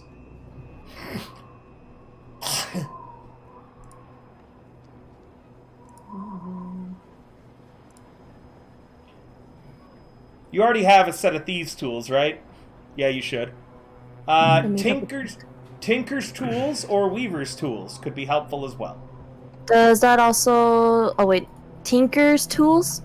Yes, Tinker's tools, let me go over what they do. They essentially... they're a set of artisan's tools that let you tinker with, fine gears, mechanisms, things like that. Which won't be useful this time around, probably. It could be for making any traps, dealing with any traps, or running into anything mechanical. Traps. Well, your thieves' tools can handle most traps, but Tinker tools might be able to help you on other things. Remember, Kadron is a very technologically advanced nation. Tinker's tools are what's used to make technology, meaning that down in the Underdark, you might find doors that could be, helped with, mechanisms. You could find, repair a gun or build a gun with those, all sorts of stuff. Okay. I'm interested in 3 of these. How much are they per? Which ones are you interested in? I'm interested in herbalism, poisoners, and cartographer. An herbalism kit is currently 50 gold pieces, normally valued at 5. Jesus Christ. Everything in the book is 10 times the price. We really need the poisoner's kit because antitoxins are like 500 gold a pop. The poisoner's kit is 500 gold. Oh. Meaning that an antidote currently is running for 5,000 gold pieces. You gotta be fucking kidding me. You remember I said the antitoxin is normally 50. You can haggle. You can always haggle. Roll me a persuasion, or if you wanted to try to lower the prices of the things you want to buy. But the main problem is that without doing that one mission that the merchant guild leader put to you about dealing with the price gouging between gold and silver districts, the prices in Stand are high everywhere right now. Was this the same campaign where you told me that the more we haggle, if we were supposed to pay under?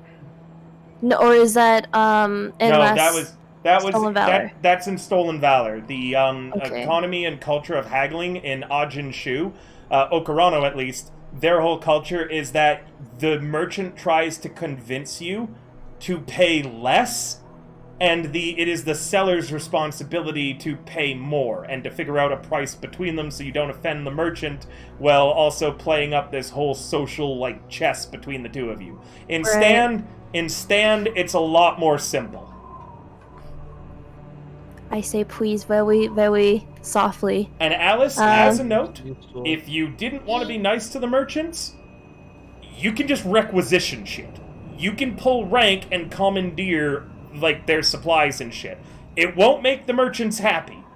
But if you just don't want to pay for something because they are in fact price gouging, you can, as the princess, just say, give that to them for free. Or for a reasonable price, but you'll piss the merchants off. Did everybody pay attention to my small little note in the Discord? Do we have to save the monies for the ladies and the dude? But yeah, no, we other saw than that, okay, cool. How much is medium armor? Well, hold on. Let me continue with Karma first. Yeah. So you can haggle. Did you want to roll a persuasion? I do want to roll a persuasion. Go ahead. I'm not going to make you roleplay haggling. You can just roll me a persuasion, deception, or intimidation in order to haggle. I can persuade just fine. They're willing to only put the price markup to 5%. Sorry, not 5%. Oh, wait, yeah, 5%. So the poisoner's kit, which was 500, is now only 250. Again, normally it's only worth 50 gold. 50 gold. But it's going to be 250. 250 is as low as he's willing to go. Is there any way I could convince them that I'll protect them and in exchange I'll make something nice with these? Not super interested. Not super interested. You could try to steal it. I did think about that.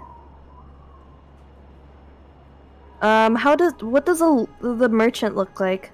Do they look like a dick? You're buying in Gold District. Yeah. Do they look privileged? Everyone in Gold District is privileged and price gouging because that they are able to. And the merchants of Silver District are running out of goods to sell because of Gold District like hoarding all the supply. Hey, you should really fucking commandeer their shit because you're the princess. I feel pretty confident about my sleight of hand. If I do steal. If you want me to, I'll post up. I want to. Fuck these fuckers. Just remember, you will be pissing off the merchants, and that I do have that tracker of unrest. Oh shoot! Yeah, he does have the no bar. You do. Yeah, to keep a city in siege happy, you do have to play all sides. You can't, even though these guys are clearly fucking doing shitty things. You can't, if you just outright start commandeering stuff, it doesn't leave them a lot of reason to want to stay in the city or to keep supplying things. Wait, so even with like me standing, there's nowhere else to go. So even with me like standing right there, there's still like that's $300 or whatever. Yeah. They know that you're funded by the government, Alice, meaning that if we decide to come back and help out the Merchants Guild, will the unrest go back? If you manage to resolve this situation, but pissing them off before doing so is going to make it harder to have any inroads in Gold District. It will make us harder to do that mission later on. So, can I roll a persuasion to help Lulu's cause? Yeah, I'd be willing that if you roll a successful persuasion as well, they might knock off a little bit more, but there's no way you're getting it back down to its normal market value of 50. Well, man, we're never gonna be able to buy supplies. Yeah. Yeah. Welcome to another issue that your army's been having, is the fact that these people are price gouging them, and that's why no one has any gear. You know what? I shoot Karma a look. That's the green light. You gotta do it, Lulu. You can steal it, Lulu. You got official permission to steal it. That's your green light. We're gonna die if she doesn't steal your stuff. Grubby hands in there. Yeah. All right. Anytime you want Karma to steal something, she has to roll a sleight of hand. The merchants might notice some things going missing later down the road, and that'll increase, like, unrest later, but not currently. And if you're back and deal with it in time, it won't cause unrest at all, as long as Karma is successful at stealing things. Is anyone helping her or anything as you guys enable Not a and good go idea. on a crime spree with karma throughout the Gold District. I actually have an inspiration. Wait. Can I give it Oh to wait, you? I have inspiration too. You're right. Okay, wait. Use your inspiration first. Wait, and I'll give you mine crime. later. I love Yeah, crime. Yeah, we're committing crimes. All right, Queen. So, Let's do this. All right. We're So. Thank you, Tito. All right. So let's talk about what we're gonna steal first. I gotta steal. I really want to steal the poisoner's kit. I really want to steal the herbalism. And I want to push it with the cartographer. Okay, I don't know if we need the cartographer since we have Ropar, and we have paper already that he can draw on. Yeah, you're gonna you're gonna make. Okay. As Wow, far as the food Ryan, they are goes- putting a lot of fucking responsibilities on your little gnome's shoulders. I am a embodied compass Leonidas. Carry me on your shoulders. Okay, I will carry him on my shoulder. He's become all the eggs in one fucking egghead-shaped basket. The party's like, Ropar, you're in charge of making sure we know where we are, making sure we know where we're going, carrying the map, carrying all these lists and ledgers. Like, Jesus Christ. Ropar, Can I take the cartographer or not? Make things easier for Ropar or no? Okay. No, I think the more that- you steal, the worse Yeah. outcome. You can buy things. Eventually. you could steal some stuff and buy other things. Yeah, Yeah, cartographers is cheap anyways, if you really just want to buy it. Alright, Lulu, what are we stealing and what are we buying? I am stealing the poisoners. I am stealing the herbalism. Wait, how much is the herbalism? Like, what, 10? The herbalism is 50, and it's normally worth 5. Wait, I think I'm pretty sure you said 15. I don't remember doing that, actually, so no. Denied. Damn it. She I'm cast stealing the persuasion poisoners. on DM. Not successful. I would like to steal the poisoners. Alright, sleight of hand. I'll be You're using gonna work on distracting him to give either Oh, wait, her advantage or him disadvantage. Sure, how I'm do you... using He has an inspiration. How do you want to distract him, Ropar? Some form of my knowledge, I'm sure I could talk to him about something that he's really interested in and keep him distracted with it. With the distraction karma, you don't need to spend your inspiration unless you wanted to, Oh, crap. and then hold on. Unless you wanted to spend your inspiration, and then Ropar's distraction would be giving him disadvantage. So you'd be rolling twice and taking the highest. He'd be rolling twice and taking the lowest. Which did you want it to be? So he just... Oh. Yeah. Oh. Ropar can either be distracting the merchant to give him disadvantage, or can be helping you so you get advantage without your inspiration. Disadvantage for him. Okay. I think I'm pretty good. So, do I get my inspiration back? I haven't used it then, right? No, I did. No, you did No, in this you case. did use it. So- I did use it. Okay, yeah, for him. You can add a poisoner's kit to your inventory as you successfully yeah, swipe it out from under the let's glass hear case it was it. in. The whole party watches it. Karma then slides over to where the herbalism kit is stored. Poisoner's kit. Hang on. I This- put poisoner's kit in my inventory. This Box shop, raises by the way, is called Quasi Kits, Tools, and Kits. Oh my god. All right, let's hear what. By the way, something worth noting, Karma, you do Fox not have raises enough on- food for our trip. Fox raises Yeah, hand. that's what I'm gonna buy. Fox raises Remember, the food is jacked up 20 times the Box. base price. raises hand. What the I have fuck's something one? to contribute. What is it, Alice? I have the chef feat I could cook, so that's just a reminder. You see, Wait, I'm gonna need- hunt, bro. I'm gonna do what I'm meant With for. my- I'm gonna hunt. with my herbalism kit too. Yeah. Are you gonna Chilling, roll me sleight of eating. hand for the herbalism kit? And is anybody helping? I'll I just give her pay. my. I'm still talking to him. Okay. I will help Ropar distract him. Sure. In that case, Wait, he wait, has wait, wait. disadvantage. Karma, you'll need to spend an inspiration guys. for advantage. Wait. You're getting Wait, ahead of wait. yourself. Alice was gonna Okay. say something, but you went ahead and started. Oh, doing- I said that I give you my inspiration. Oh, okay. Oh, we're actually. I was Yeah. gonna spice it. Yeah, no, start stealing, woman. I Oh, said okay. steal. All right. Start Don't yell. Put your Don't hands in yell. I there. got it. All right. Inspiration. ADD on sleight of hands. Yep. Yeah. All right. Go, woman, go. I believe in you. Okay, I feel a little less confident about this one. Oh crap, never mind. A nat 20, not only do you get 1 herbalism kit, you steal 2. Oh, come on. Hey, Oh, come on. Yeah, I wouldn't good get job. 2 of them. Come on. They're throwing a brewery in there. A brewery kit? Fine, sure. Instead, you got a brewer's kit as well. He got There very you go. low on his check, so with a 25, yeah, you could steal a brewer's kit and an herbalism kit. That's right. Leonidas, That's my Leonidas, fault. you steal as she basically, you begin to salivate as you see as Karma basically steals one of those, like, make your own beer at home kits. Yeah. Hey. And this one's for you, Leonidas. That's my wife. She turns to you and offers you a wink, Leonidas, as she pockets Wait, that. back. Hell yeah. That's my wife. Karma's now the most popular member because crime always makes you popular. Are you stealing anything else from Quasi Kits, Tools, and Kits? Wait, you guys- she wanted the cartographer kit, but I think she said she was gonna buy No. it. Yeah, I think it's fine. I'll It's cheap come. enough.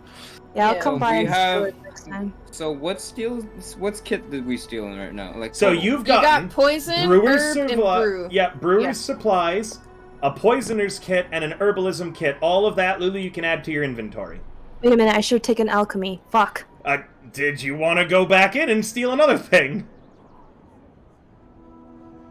Well, yeah. Do you want to steal something before you buy the cartographer? I kit? just Wait, how can't much is- wait until you get bad luck and then they catch you. Amen, amen. How much was- how much alchemy? How much is alchemy? Alchemist kit, an set of alchemist supplies are 500 gold pieces. Oh my god. Normally 50. You got it. You had it coming, sir. You had it coming, Mr. Merchant. You know what? Lulu, take my inspiration. I give Lulu my inspiration. Let's go. What? I'm being Go, Which one do you wanna Lulu. give? Go, Lulu. Are you guys Alright. still distracting the merchant? He's beginning to get Yeah, suspicious. this time I'm motioning at the lion's teeth. I'm like, how much do you think you could get something like this? I'm right. Excuse Sir, me. sir, I don't really need to buy his teeth. I'm not certain why you're trying to sell me his teeth. They're still in my mouth, okay? You And wait till they Karma, drop. you only beat his perception this time by 1, even with disadvantage. He basically is glanced and just you barely got it into your bag, and now his eyes are narrowed as if he's suspicious. You're no longer able to get advantage on anything else you steal from this man. That is totally fine. I have everything that I need from this fucker. Karma's coat is so just are you gonna bulging out with like various Are you gonna buy? kits. Are you gonna buy the cartographer kit? No, fuck that. Okay. Goodbye. I'm coming back later to buy Is stuff now. anyone else buying anything or having Karma Armor. steal anything? I I know armor, but from Quasi Kits, Tools, and Kits. Anything from Oh. here? No. I don't think we want anything else, right? Does everybody have night vision? I do. Except Everybody Um, except for Karma and Alice. I got do enhanced too. I took night the vision. spell Dark Spell Vision. Well, you have Stop. a spell for it, yes, but you Yeah. don't All right. have it. So I now know what Karma wanted, and no one else is buying any tools or kits, right? Yeah. Yeah. Okay. I'm good. Mox, are you doing any purchasing or going to any different stores to ask Karma to steal for you? So, Oh. total trip would be 11 days, yes? Like, if we go take the long route, then take a quick route? Without assuming that you need to spend days looking for the Mind Flayer Den. Okay. And there's no telling how many days that might be. So, Well, no, it was 8 days total for the long route, right? Yes, but you Yeah. don't know how That's- long it's going to take you to find the Mind Flayer Den. That He time said didn't include plan for extra time. Yep, you'll probably want to plan for at least 16 to 20 days. well, Oh I'll my have. So. That's if you take the long route. If you take the short route, it is significantly shorter. We might want to take the short route at this point. We're gonna lose Stella. Well, No, Yeah. that's You there all and are- back. okay, Sorry, listen. no, that's there and back. With 8 days, you should be able to reach the Feywild within the timer for Stella. It's on the way back that there's additional days added for you finding the den. Okay. That's what's doing it. So Stella's fine no matter which route you take, so long as you go to the Feywild and you do that first. It's then finding the den after that's going to take a while. Okay, so we have to. Well, okay, so we're taking the high road first and not the low road first. If that's what you wanted to do, then yeah, you'd be at the Feywild much quicker. And then you take the low route on the way back, and you have time to look for the den that way. If we're being realistic, if we take the quicker route, it gives us at least a few days to figure out what the fuck in the Feywilds before poof, funny dragons appear. You mean funny elf disappear? But less rest and potentially bigger threats. It's fine. I have my body to sacrifice. That's okay. Hey, yo. A river, You don't a know water how long the skin Feywild holds take. 4 pints of liquid in days. That is what technically? You drink about a pint of water a day to survive.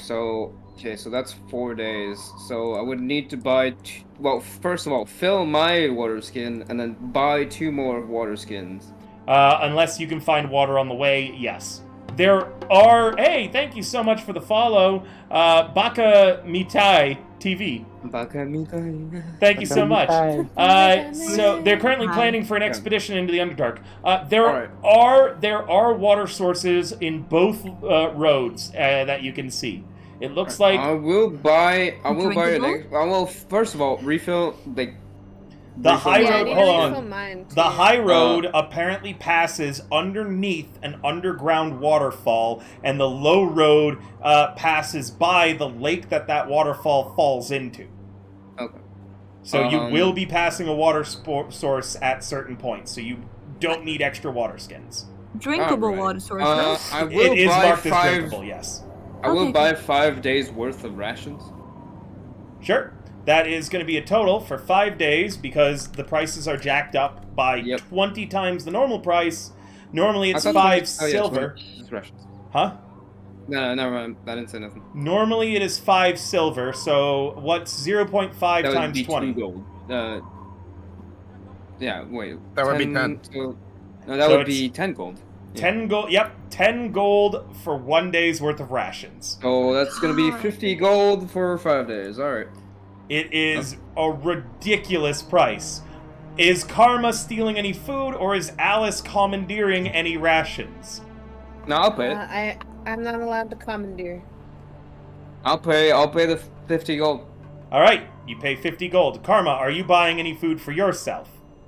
Yeah, I will also pay, do the same thing Leonidas did. 50 gold. Perfect. So add 5 days worth of rations to your inventory and take away 50 gold off of your sheets. Rhea, are you buying? Yes, I have an answer. Do I need food? I'm kind of like flickering in and out of the void. Do I need food? You still feel hungry. Okay, cool. No, honey, you should put that in. You were correct. Put 100 gold food. Oops. I guess you're gonna tile it up. The price is what? $10 gold per ration? 10 gold for 10 1 day. Gold for 1 day worth of food. I would pay 70 gold because I only have. Well, which route are we taking? The short route first? It sounds like you'll have to prepare for 16 to 20 total days in the Underdark. 3 there, 3 there to the Feywild, and then several back. Remember, on your way back, though, you will be passing through some Iron Company deployments, and you could always try to bum some food off of them. Oh, yeah. Question. Answer. The person that needs the hooded lantern, don't they also need oil? Oil, yeah, to run it. So I have 2. Is that enough? Yeah, basically, a flask of oil will get you through a month of running the lantern almost continuously. Yeah, you're good. As long as you have a single flask, you're good. Alright. Anything else I want to buy? Would I be able to take my rations and split them between days, or no? 1 day's worth of ration is 1 day's worth of food. If you don't eat 1 day's worth of food, you start getting sick. You have an advantage, though, Stella, being an elf. You, for when the party is sleeping, you only need 4 hours of sleep. I don't think I need anything else to buy, so if we're taking the short route, 3 days, yes? Yes, and then you're going to be taking the long route back and spending some extra time, not calculated, looking for a Mind Flayer den. I don't want to use up too much gold because I want to keep as much as I can because I have 95 gold on me right now. 70 gold gets you 7 days worth of rations. You or Karma could try stealing some, or you could beg Alice to requisition some extra. It's up to you. I would feel bad making Karma steal more. Let me check your sheet too, because you should have started with some rations as well. You already have 10 days worth of rations on you. Remember, I had to drop most of my stuff way back when because of Ziggy to carry his ass out, so I lost most of my rations and my. Oh, those things would have been recovered. Oh, well, they were never added back on my sheet. I only have 1 ration. Yeah, I'm so sorry. When did you drop those?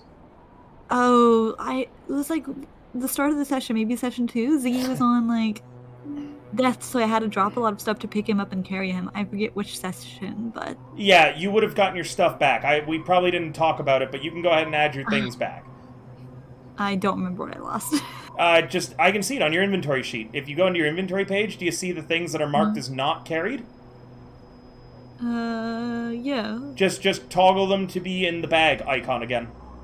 Also, if you guys wanted to help out, you should see in your inventory, and I recommend strongly everybody do this, that there's a section where you can say location. That way you can type where it was the last time you saw it. Is your backpack currently on your back? Put it in location. Are you guys leaving stuff at the Haymaker? Type if it's at the Haymaker. Type what pockets it's in.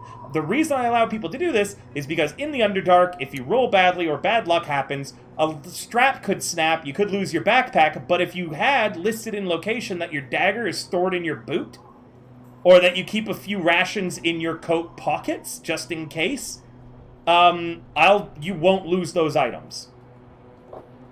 So it's always good to state where everything is located on your person with that location in your inventory page. All right, Stella, how much rations are you buying? I'll buy 7 days worth. Okay, so take 70 gold off your sheet. Moving on, Yuki. How much food are you buying?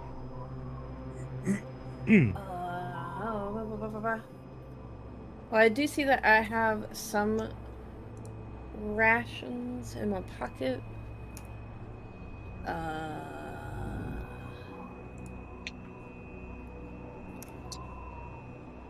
I think that I will buy 60 gold worth of rations. 6 days worth of rations.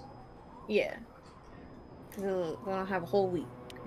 Excuse me, Your Majesty.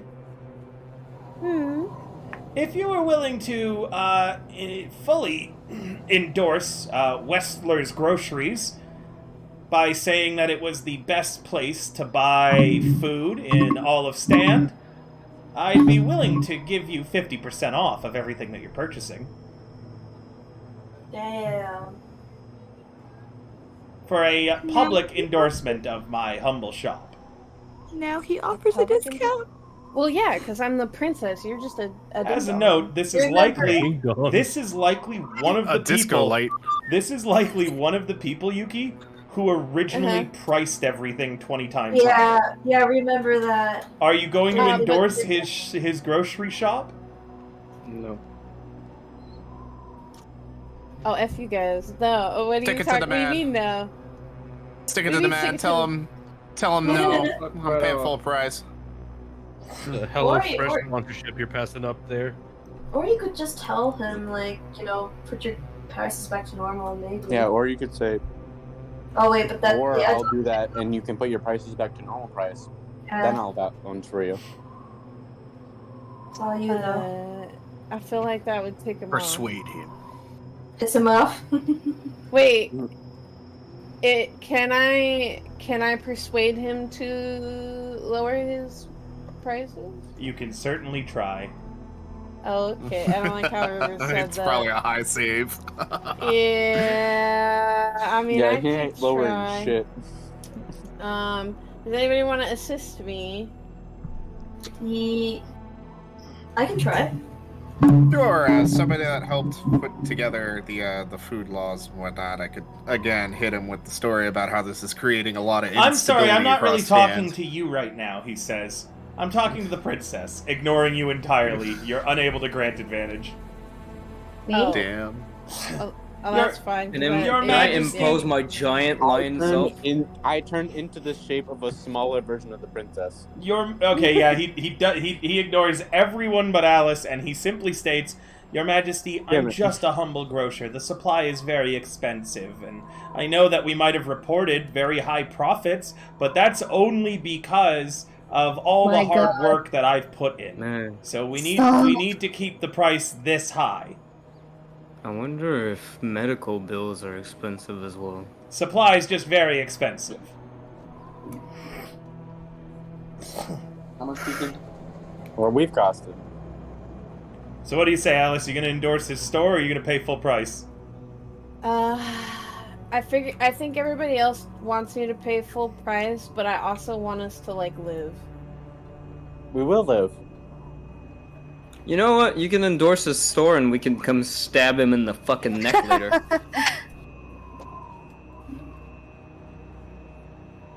I'll eat him. I'll join you. Call later. I'll pay full price. I see. And you pay the 60 gold, and you get 6 days worth of rations.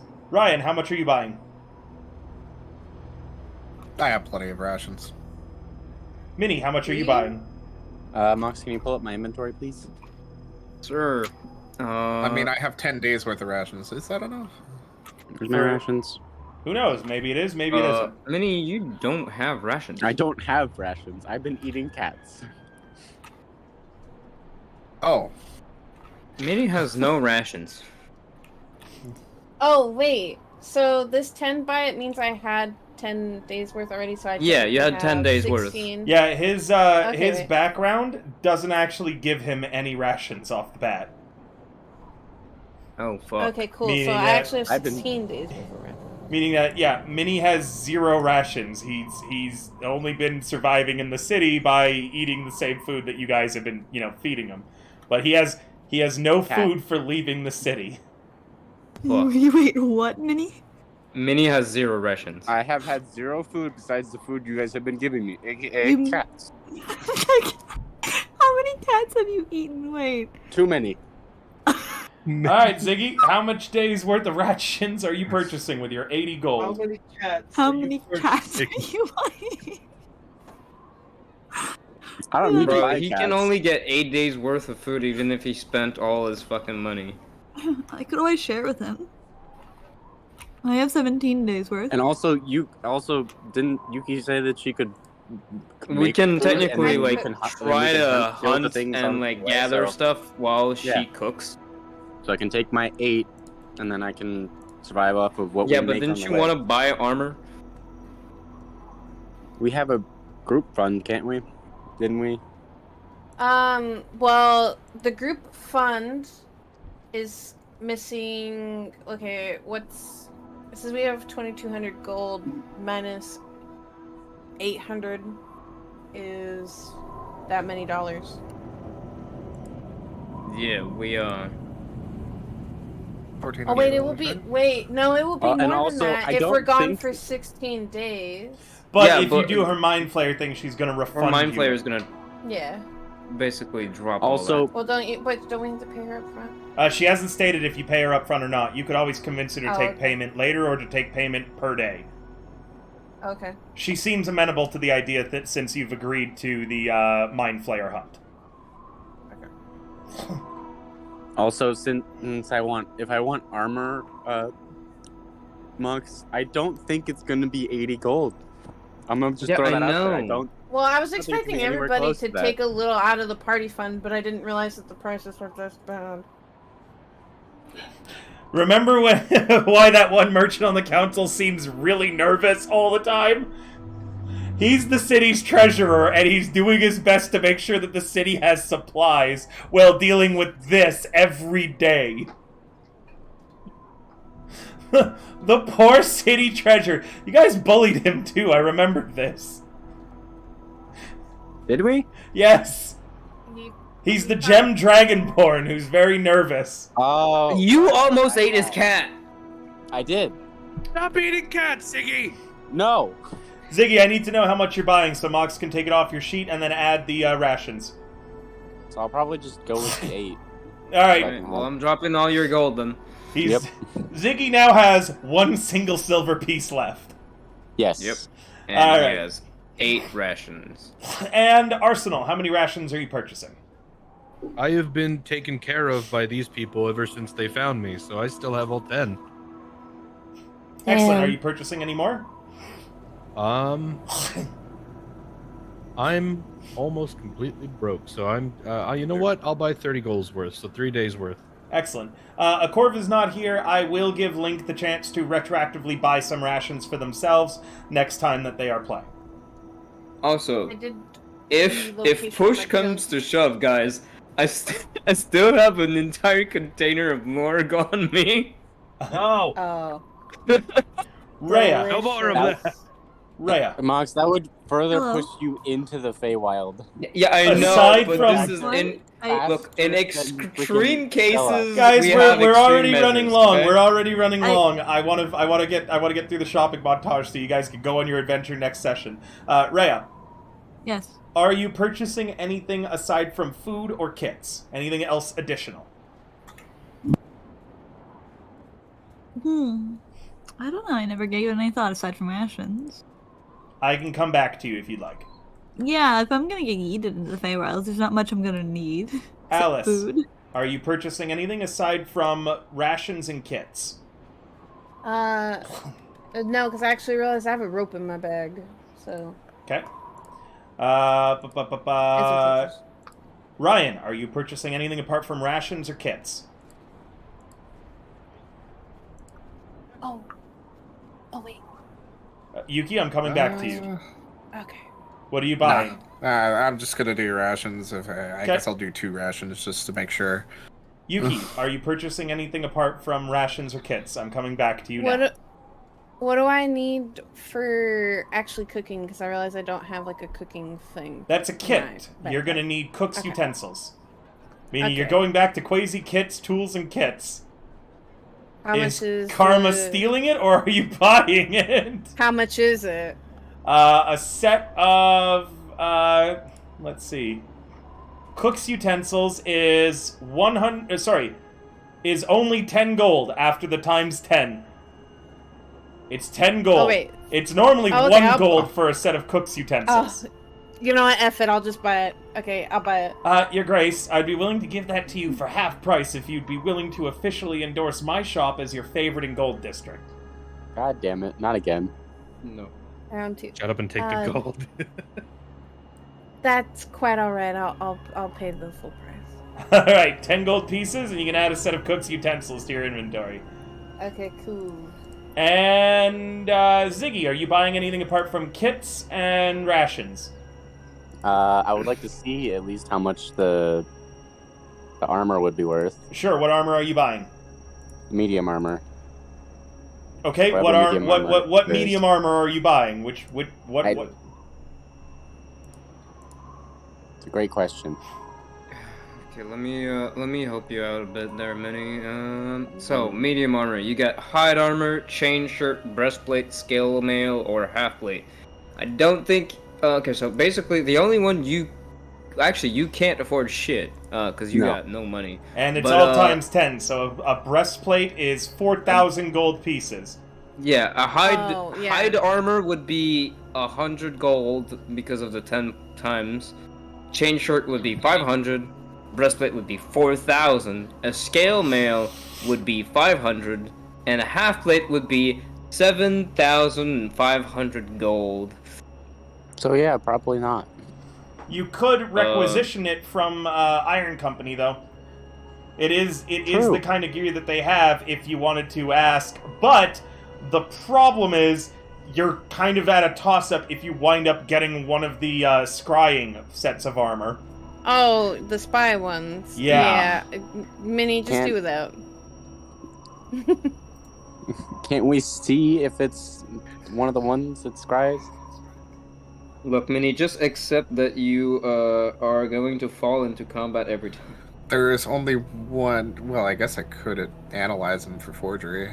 Also, Yuki, you could also just commandeer a suit of armor for him if you really wanted. But Karma, you No, can't 'cause that steal. You caused can't issues. steal a set of armor, especially not medium. Unless you It's wanted to big. keep on making trips and steal the gloves once, the helmet the next time, the breastplate after that, slowly assemble yourself a suit of armor.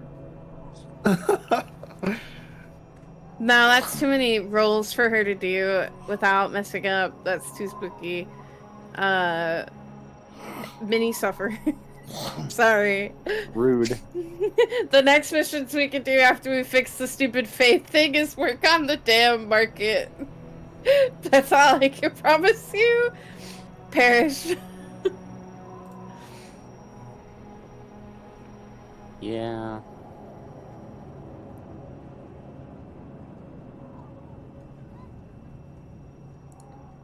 So no armor? Nope. Okay. And lastly, but never leastly, Shade, are you purchasing anything? No purchases, but I did have a question. I have an answer. If Shade could spend his time maybe going back to the, I forget the name, but the person who takes account of the people that come into stand and look over some names. My soldier background allows me to, if I can find anyone a part of the same like regiment or company that I was a part of, if I can find anyone from there, they might be willing to help me, or if I am above their rank, I can pull rank and help, and they might be willing to help me just with stuff. If I can maybe get some extra and maybe another extra hand to come with us down there. Looking around, if I recognize a name, anyone that might have found their way to stand from wherever I was originally from. Well, I would need to know where you're originally from and your company and things like that. I don't know the names of the cities in your world. Give me an... So that would be something we can... we are running a little late. That could be something we can figure out later, or just talk about it another time. Yeah, probably not this quest, but maybe another one. Yeah. Alright. Anything else before you guys get your last long rest and your good night's sleep before heading into the Underdark on the morning? I wanted to talk to Battle Stamp real quick. Okay, let's try to do that real quick. I'm going a little late, and I don't mind. There's karaoke going on my on my Discord server right now, though, and I'd love to be a part of it, but we can go a little bit longer, and as always, when I go long, How dare you, Ryan? I always appreciate some tips, so feel free, guys, to contribute a little bit to the Get Well 8-Bit Fun if you're feeling up to it. You can see it there. I've just posted the link on my Twitch again. Ryan, you head to the Artificers Guild and Bentley's Battle Stamp. Well, the Artificers Guild, first off, is this small, square, squat hut that has many, many pipes and tubes sticking out of it, spewing liquids, smokes, and more. You knock on the door. Actually, you don't knock. They have a device. It's a fascinating new thing that they call a door buzzer. There seems to be an arrow and a sign pointing to it, and reading the sign in fine print, it reads, "By pushing this button, you consent to any sort of negative side effects that could arise from having this button pushed. Thank you for your service as a test subject for the first door buzzer." Do you push it, Mox? I'll press it, yeah. Mox, you ever seen Pokemon? Yeah. You know when Ash gets electrocuted by Pikachu? Yep. You guys all see Mox's skeleton as he comically flies into the air, fur on end, and gets launched backwards. No actual damage, Mox. This is just for comedy.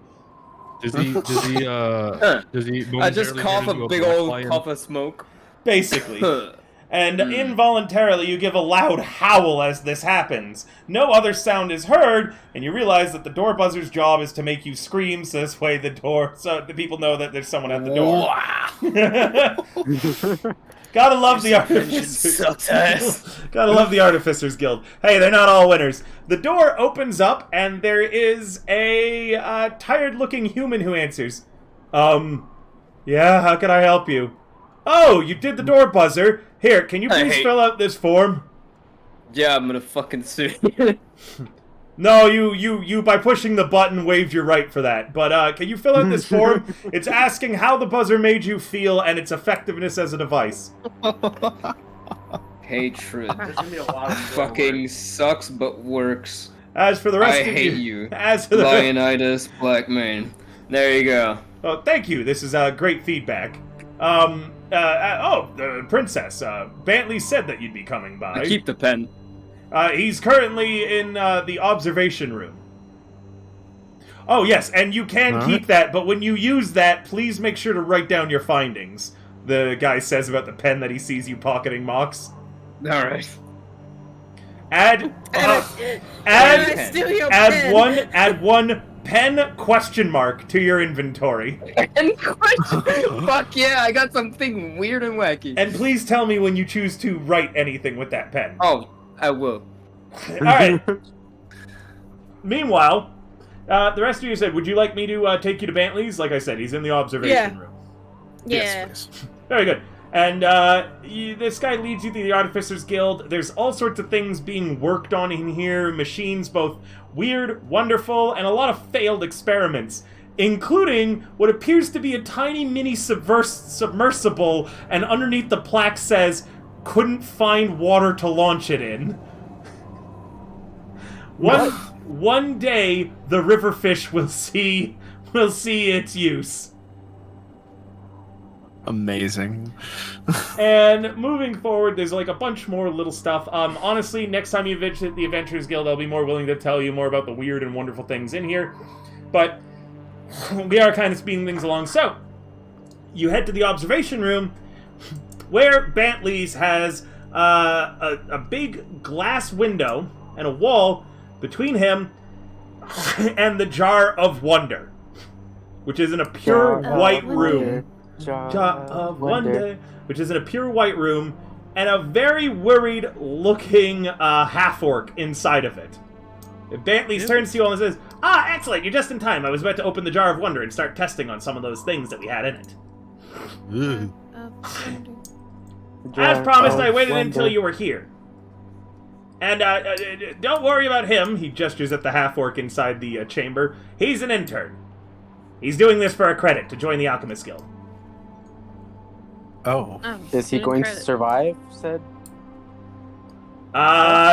Bentley's looks into the chamber, looks at the half-orc who's looking at him, and he just checks the intercom to make sure that it's not on. And he turns back to you guys and he says, honestly, I have no idea. Sometimes you shouldn't say your thoughts out loud. Why? But meanwhile, you see Bentley's turn to the window and he's giving the orc a thumbs up. And he's smiling very confidently and nodding at him. The orc is sweating visibly. This place brings back memories. Yeah. Now, what do we have I kind of want to see what it does. What do we have inside the jar again? I forgot what it was.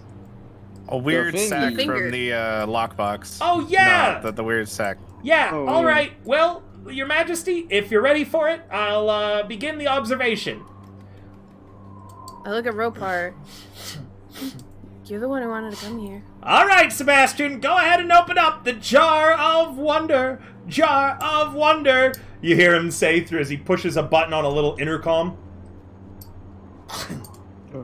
The orc looks worried. He takes a few steps to the Jar of Wonder. He looks back to you all. I look worried for the orc. I give the orc a thumbs up. The orc gives you a shaky thumbs back. He reaches for the Jar of Wonder. He begins unscrewing the lid. Bentley's leans in extra close. The lid comes off the top. The orc reaches in, gropes around a little bit, and comes up with nothing in his hand. He shrugs at the window, and Bentley says, "What's wrong, Sebastian?" The orc just takes the jar and turns it upside down. And a bunch of crap comes falling out, like a bunch of stuff, some dirty mags that Bentley's, I guess, stored in there, some personal items, a entirely hardened fruit cake, and more just tumbles out of the Jar of Wonder, just crap that he'd been storing in there. Hey, that's food. But no sack. No mysterious leather sack. Oh no. Oh no. What do you mean it's not in there? Oh wait. Sebastian, you're not going to get your college credit if you don't find that. Sebastian, get in there, he says, pointing at the Jar of Wonder. The half-orc shakes his head like, no. And Bentley says, it's either in the Jar of Wonder or out of the Artificers Guild. I'm certain you can find work with the Alchemist Guild. They're doing great things in the field of nothing. The half-orc... No leadership. The half-orc sweats. Yes, Leonidas. I have a theory as to what's going on, but let's watch. The half-orc sweats, and he raises the Jar of Wonder, and he begins trying to cram his foot, which is too big for the Jar of Wonder, into it.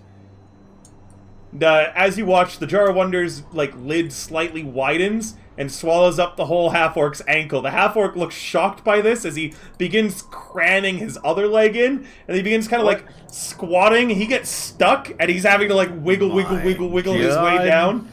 And Bentley's is saying, yes, very good, Sebastian. Remember, you're all doing this for a college credit. No payment, but that's okay. The princess is out here. She told me she thinks what you're doing is wonderful. You're gonna get a medal for this, Sebastian. And he switches off the intercom and he says, he's probably gonna die when he gets his head down under there. You don't need to worry about giving him a medal. I have no doubt. Why did you tell him to get in there, though? Why wouldn't he just reach around to, try and find it? Because he wants to know what it's like because when somebody gets trapped in the jar. Because I've never had anybody go into the Jar of Wonder before, and this seemed like a pretty good opportunity to try that. So you want to just... Yeah, doesn't that can I get his body after he dies? I mean, I'm pretty sure the jar's gonna absorb it. Maybe. Ziggy. No, we can pull it back out of the jar. That's why he just dumped everything out. Yeah, so then we can all collectively that would make agree rations that for it's Ziggy, Ziggy's actually. Oh, it's shit! Ziggy's fault. That reminds me. Really nice. And he pushes a button on the intercom. For the purposes of the black box recording, as well as Sebastian, if anything goes wrong, I would like it stated that Ziggy is here and present, and he's hitting all sorts of buttons back here, and I can't stop him. And then he switches the intercom off. I have not hit any buttons. Ziggy, why are you Ziggy's fault. Now, if you give me buttons, I may or may not push it. Oh my god. Wait. Are you saying that I could just have you hit buttons? It is possible. No. Don't give Pushes me buttons. I'll be honest. How would you like a college... a willing test subject, it'd be Ziggy. How would you like a college credit, young man? Oh my god. What's college? Oh shit! I think he's in the jar entirely now. Bentley says as he realizes that Sebastian has made it the full way into the jar, and he's just gone from the tube. Yeah, he's just at it. He's no longer in the chamber. You don't see him. You don't even see him in the jar. The jar is. How did he fit? Wow. It's the Jar of Wonders. All right, who wants to go in there and check?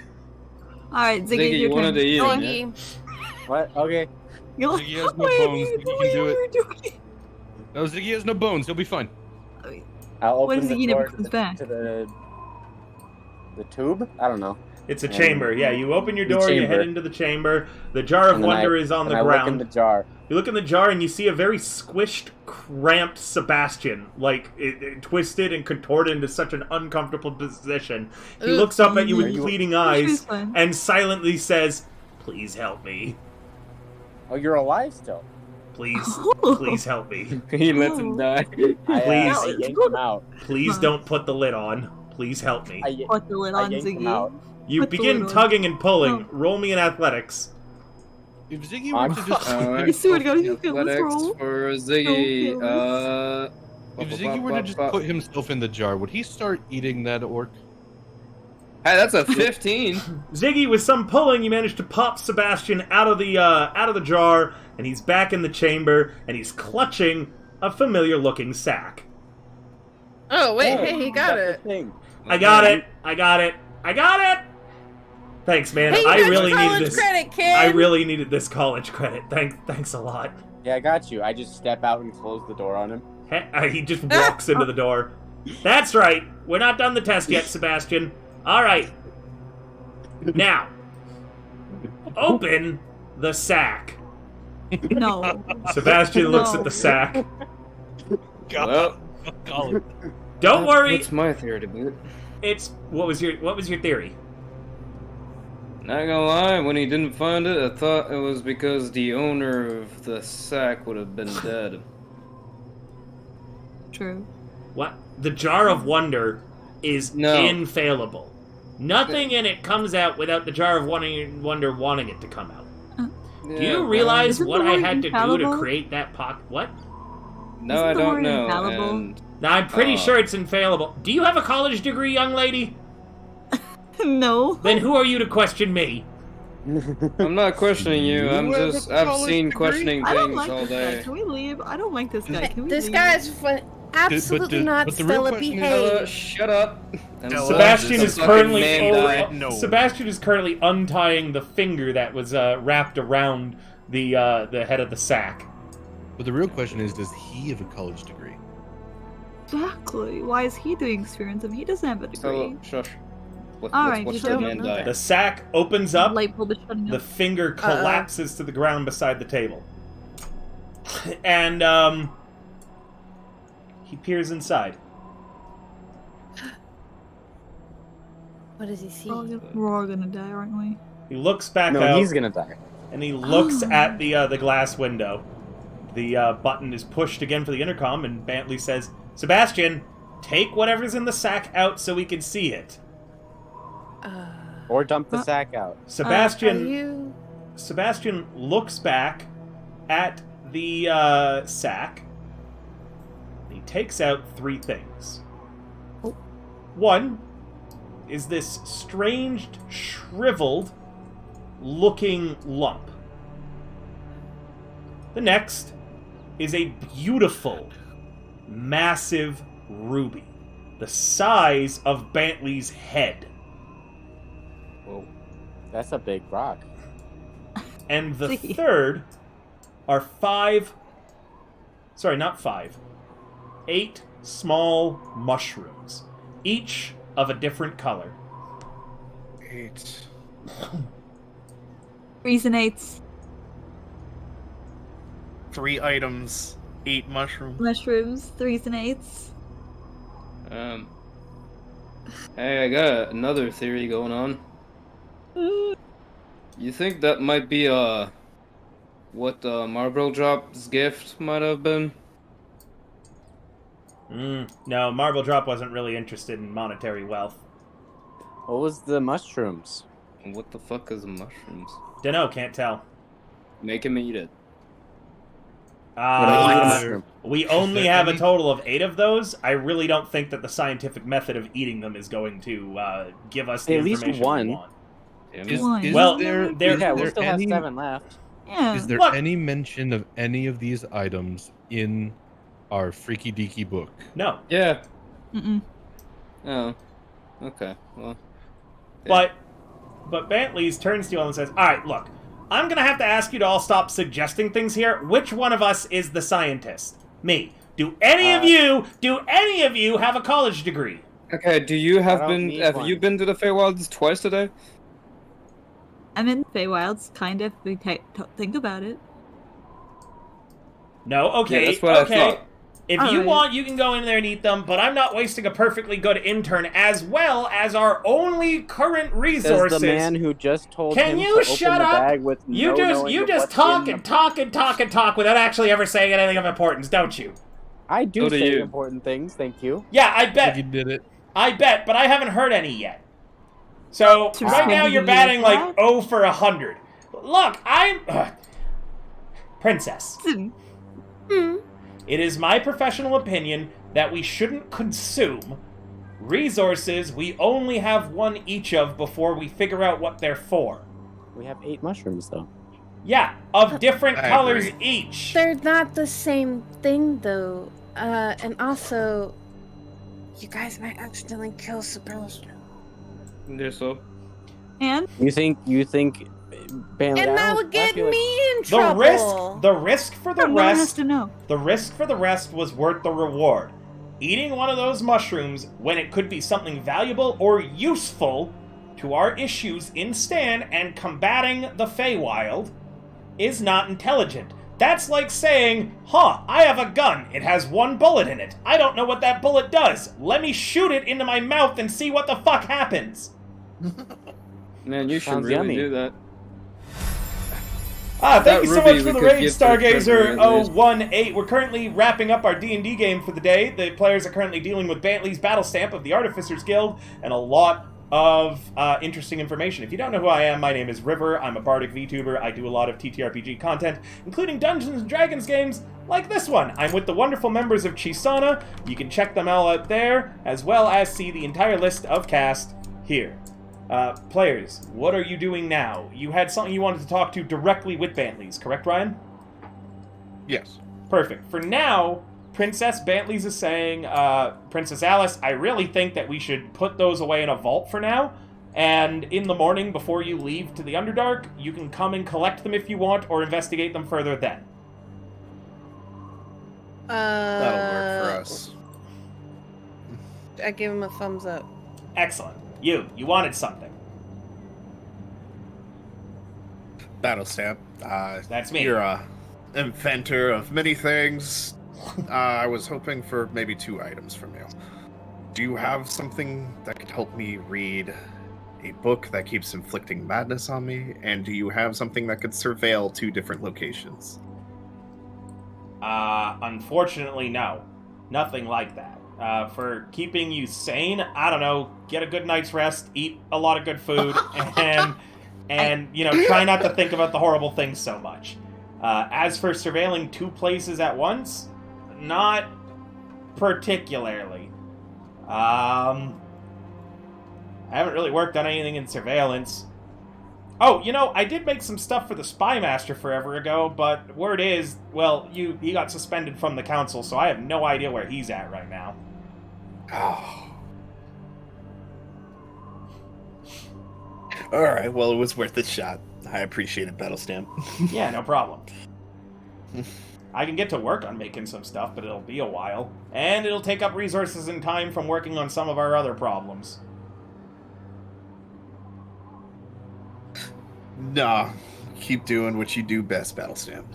Currently, Your Grace has a note. The Artificers Guild is being put towards our engineers, seeing if there's any sort of device or strategy we could come up with to get through the Underdark to Hope on High, as well as knocking down the front doors of Hope on High when we get there. Ooh. Let's see. Another question. Has a comprehensive list and basically the recipe for Blorg been given to the Artificers Guild to let them know this is how it was effective, and can we find any kind of artificial supplement to make it work again without the use of liver? Well, we've got that, but sadly the body sciences aren't really something that many of us are experienced in. That would be for the remnants of the Alchemist Guild to figure out. Myself and my vice president of the guild have both been furnished with the recipe. Not that there's much we can do with it. We're keeping it secret for now. Waiting until we have word from the council on what the official line is to do.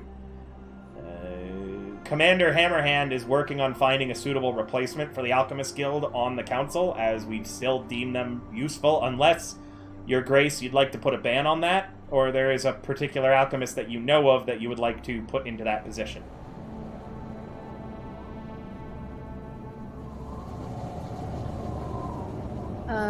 Wait, was that at me? That was. Yes. I think the fox is sleepy. Yeah. I have no idea. I don't know.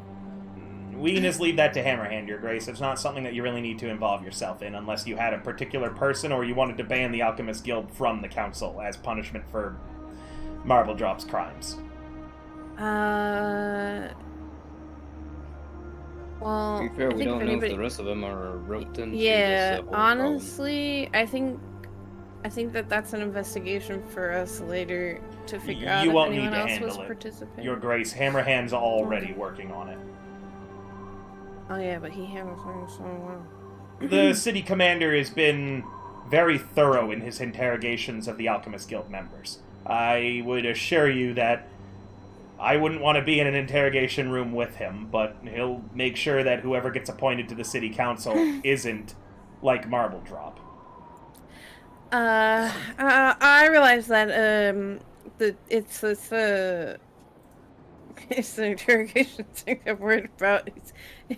There might be some poor boyos in there who didn't know nothing, didn't do nothing. They go get wrecked. No, he won't hurt any of them, Your Grace. I'm aware of Hammerhand's interrogation techniques.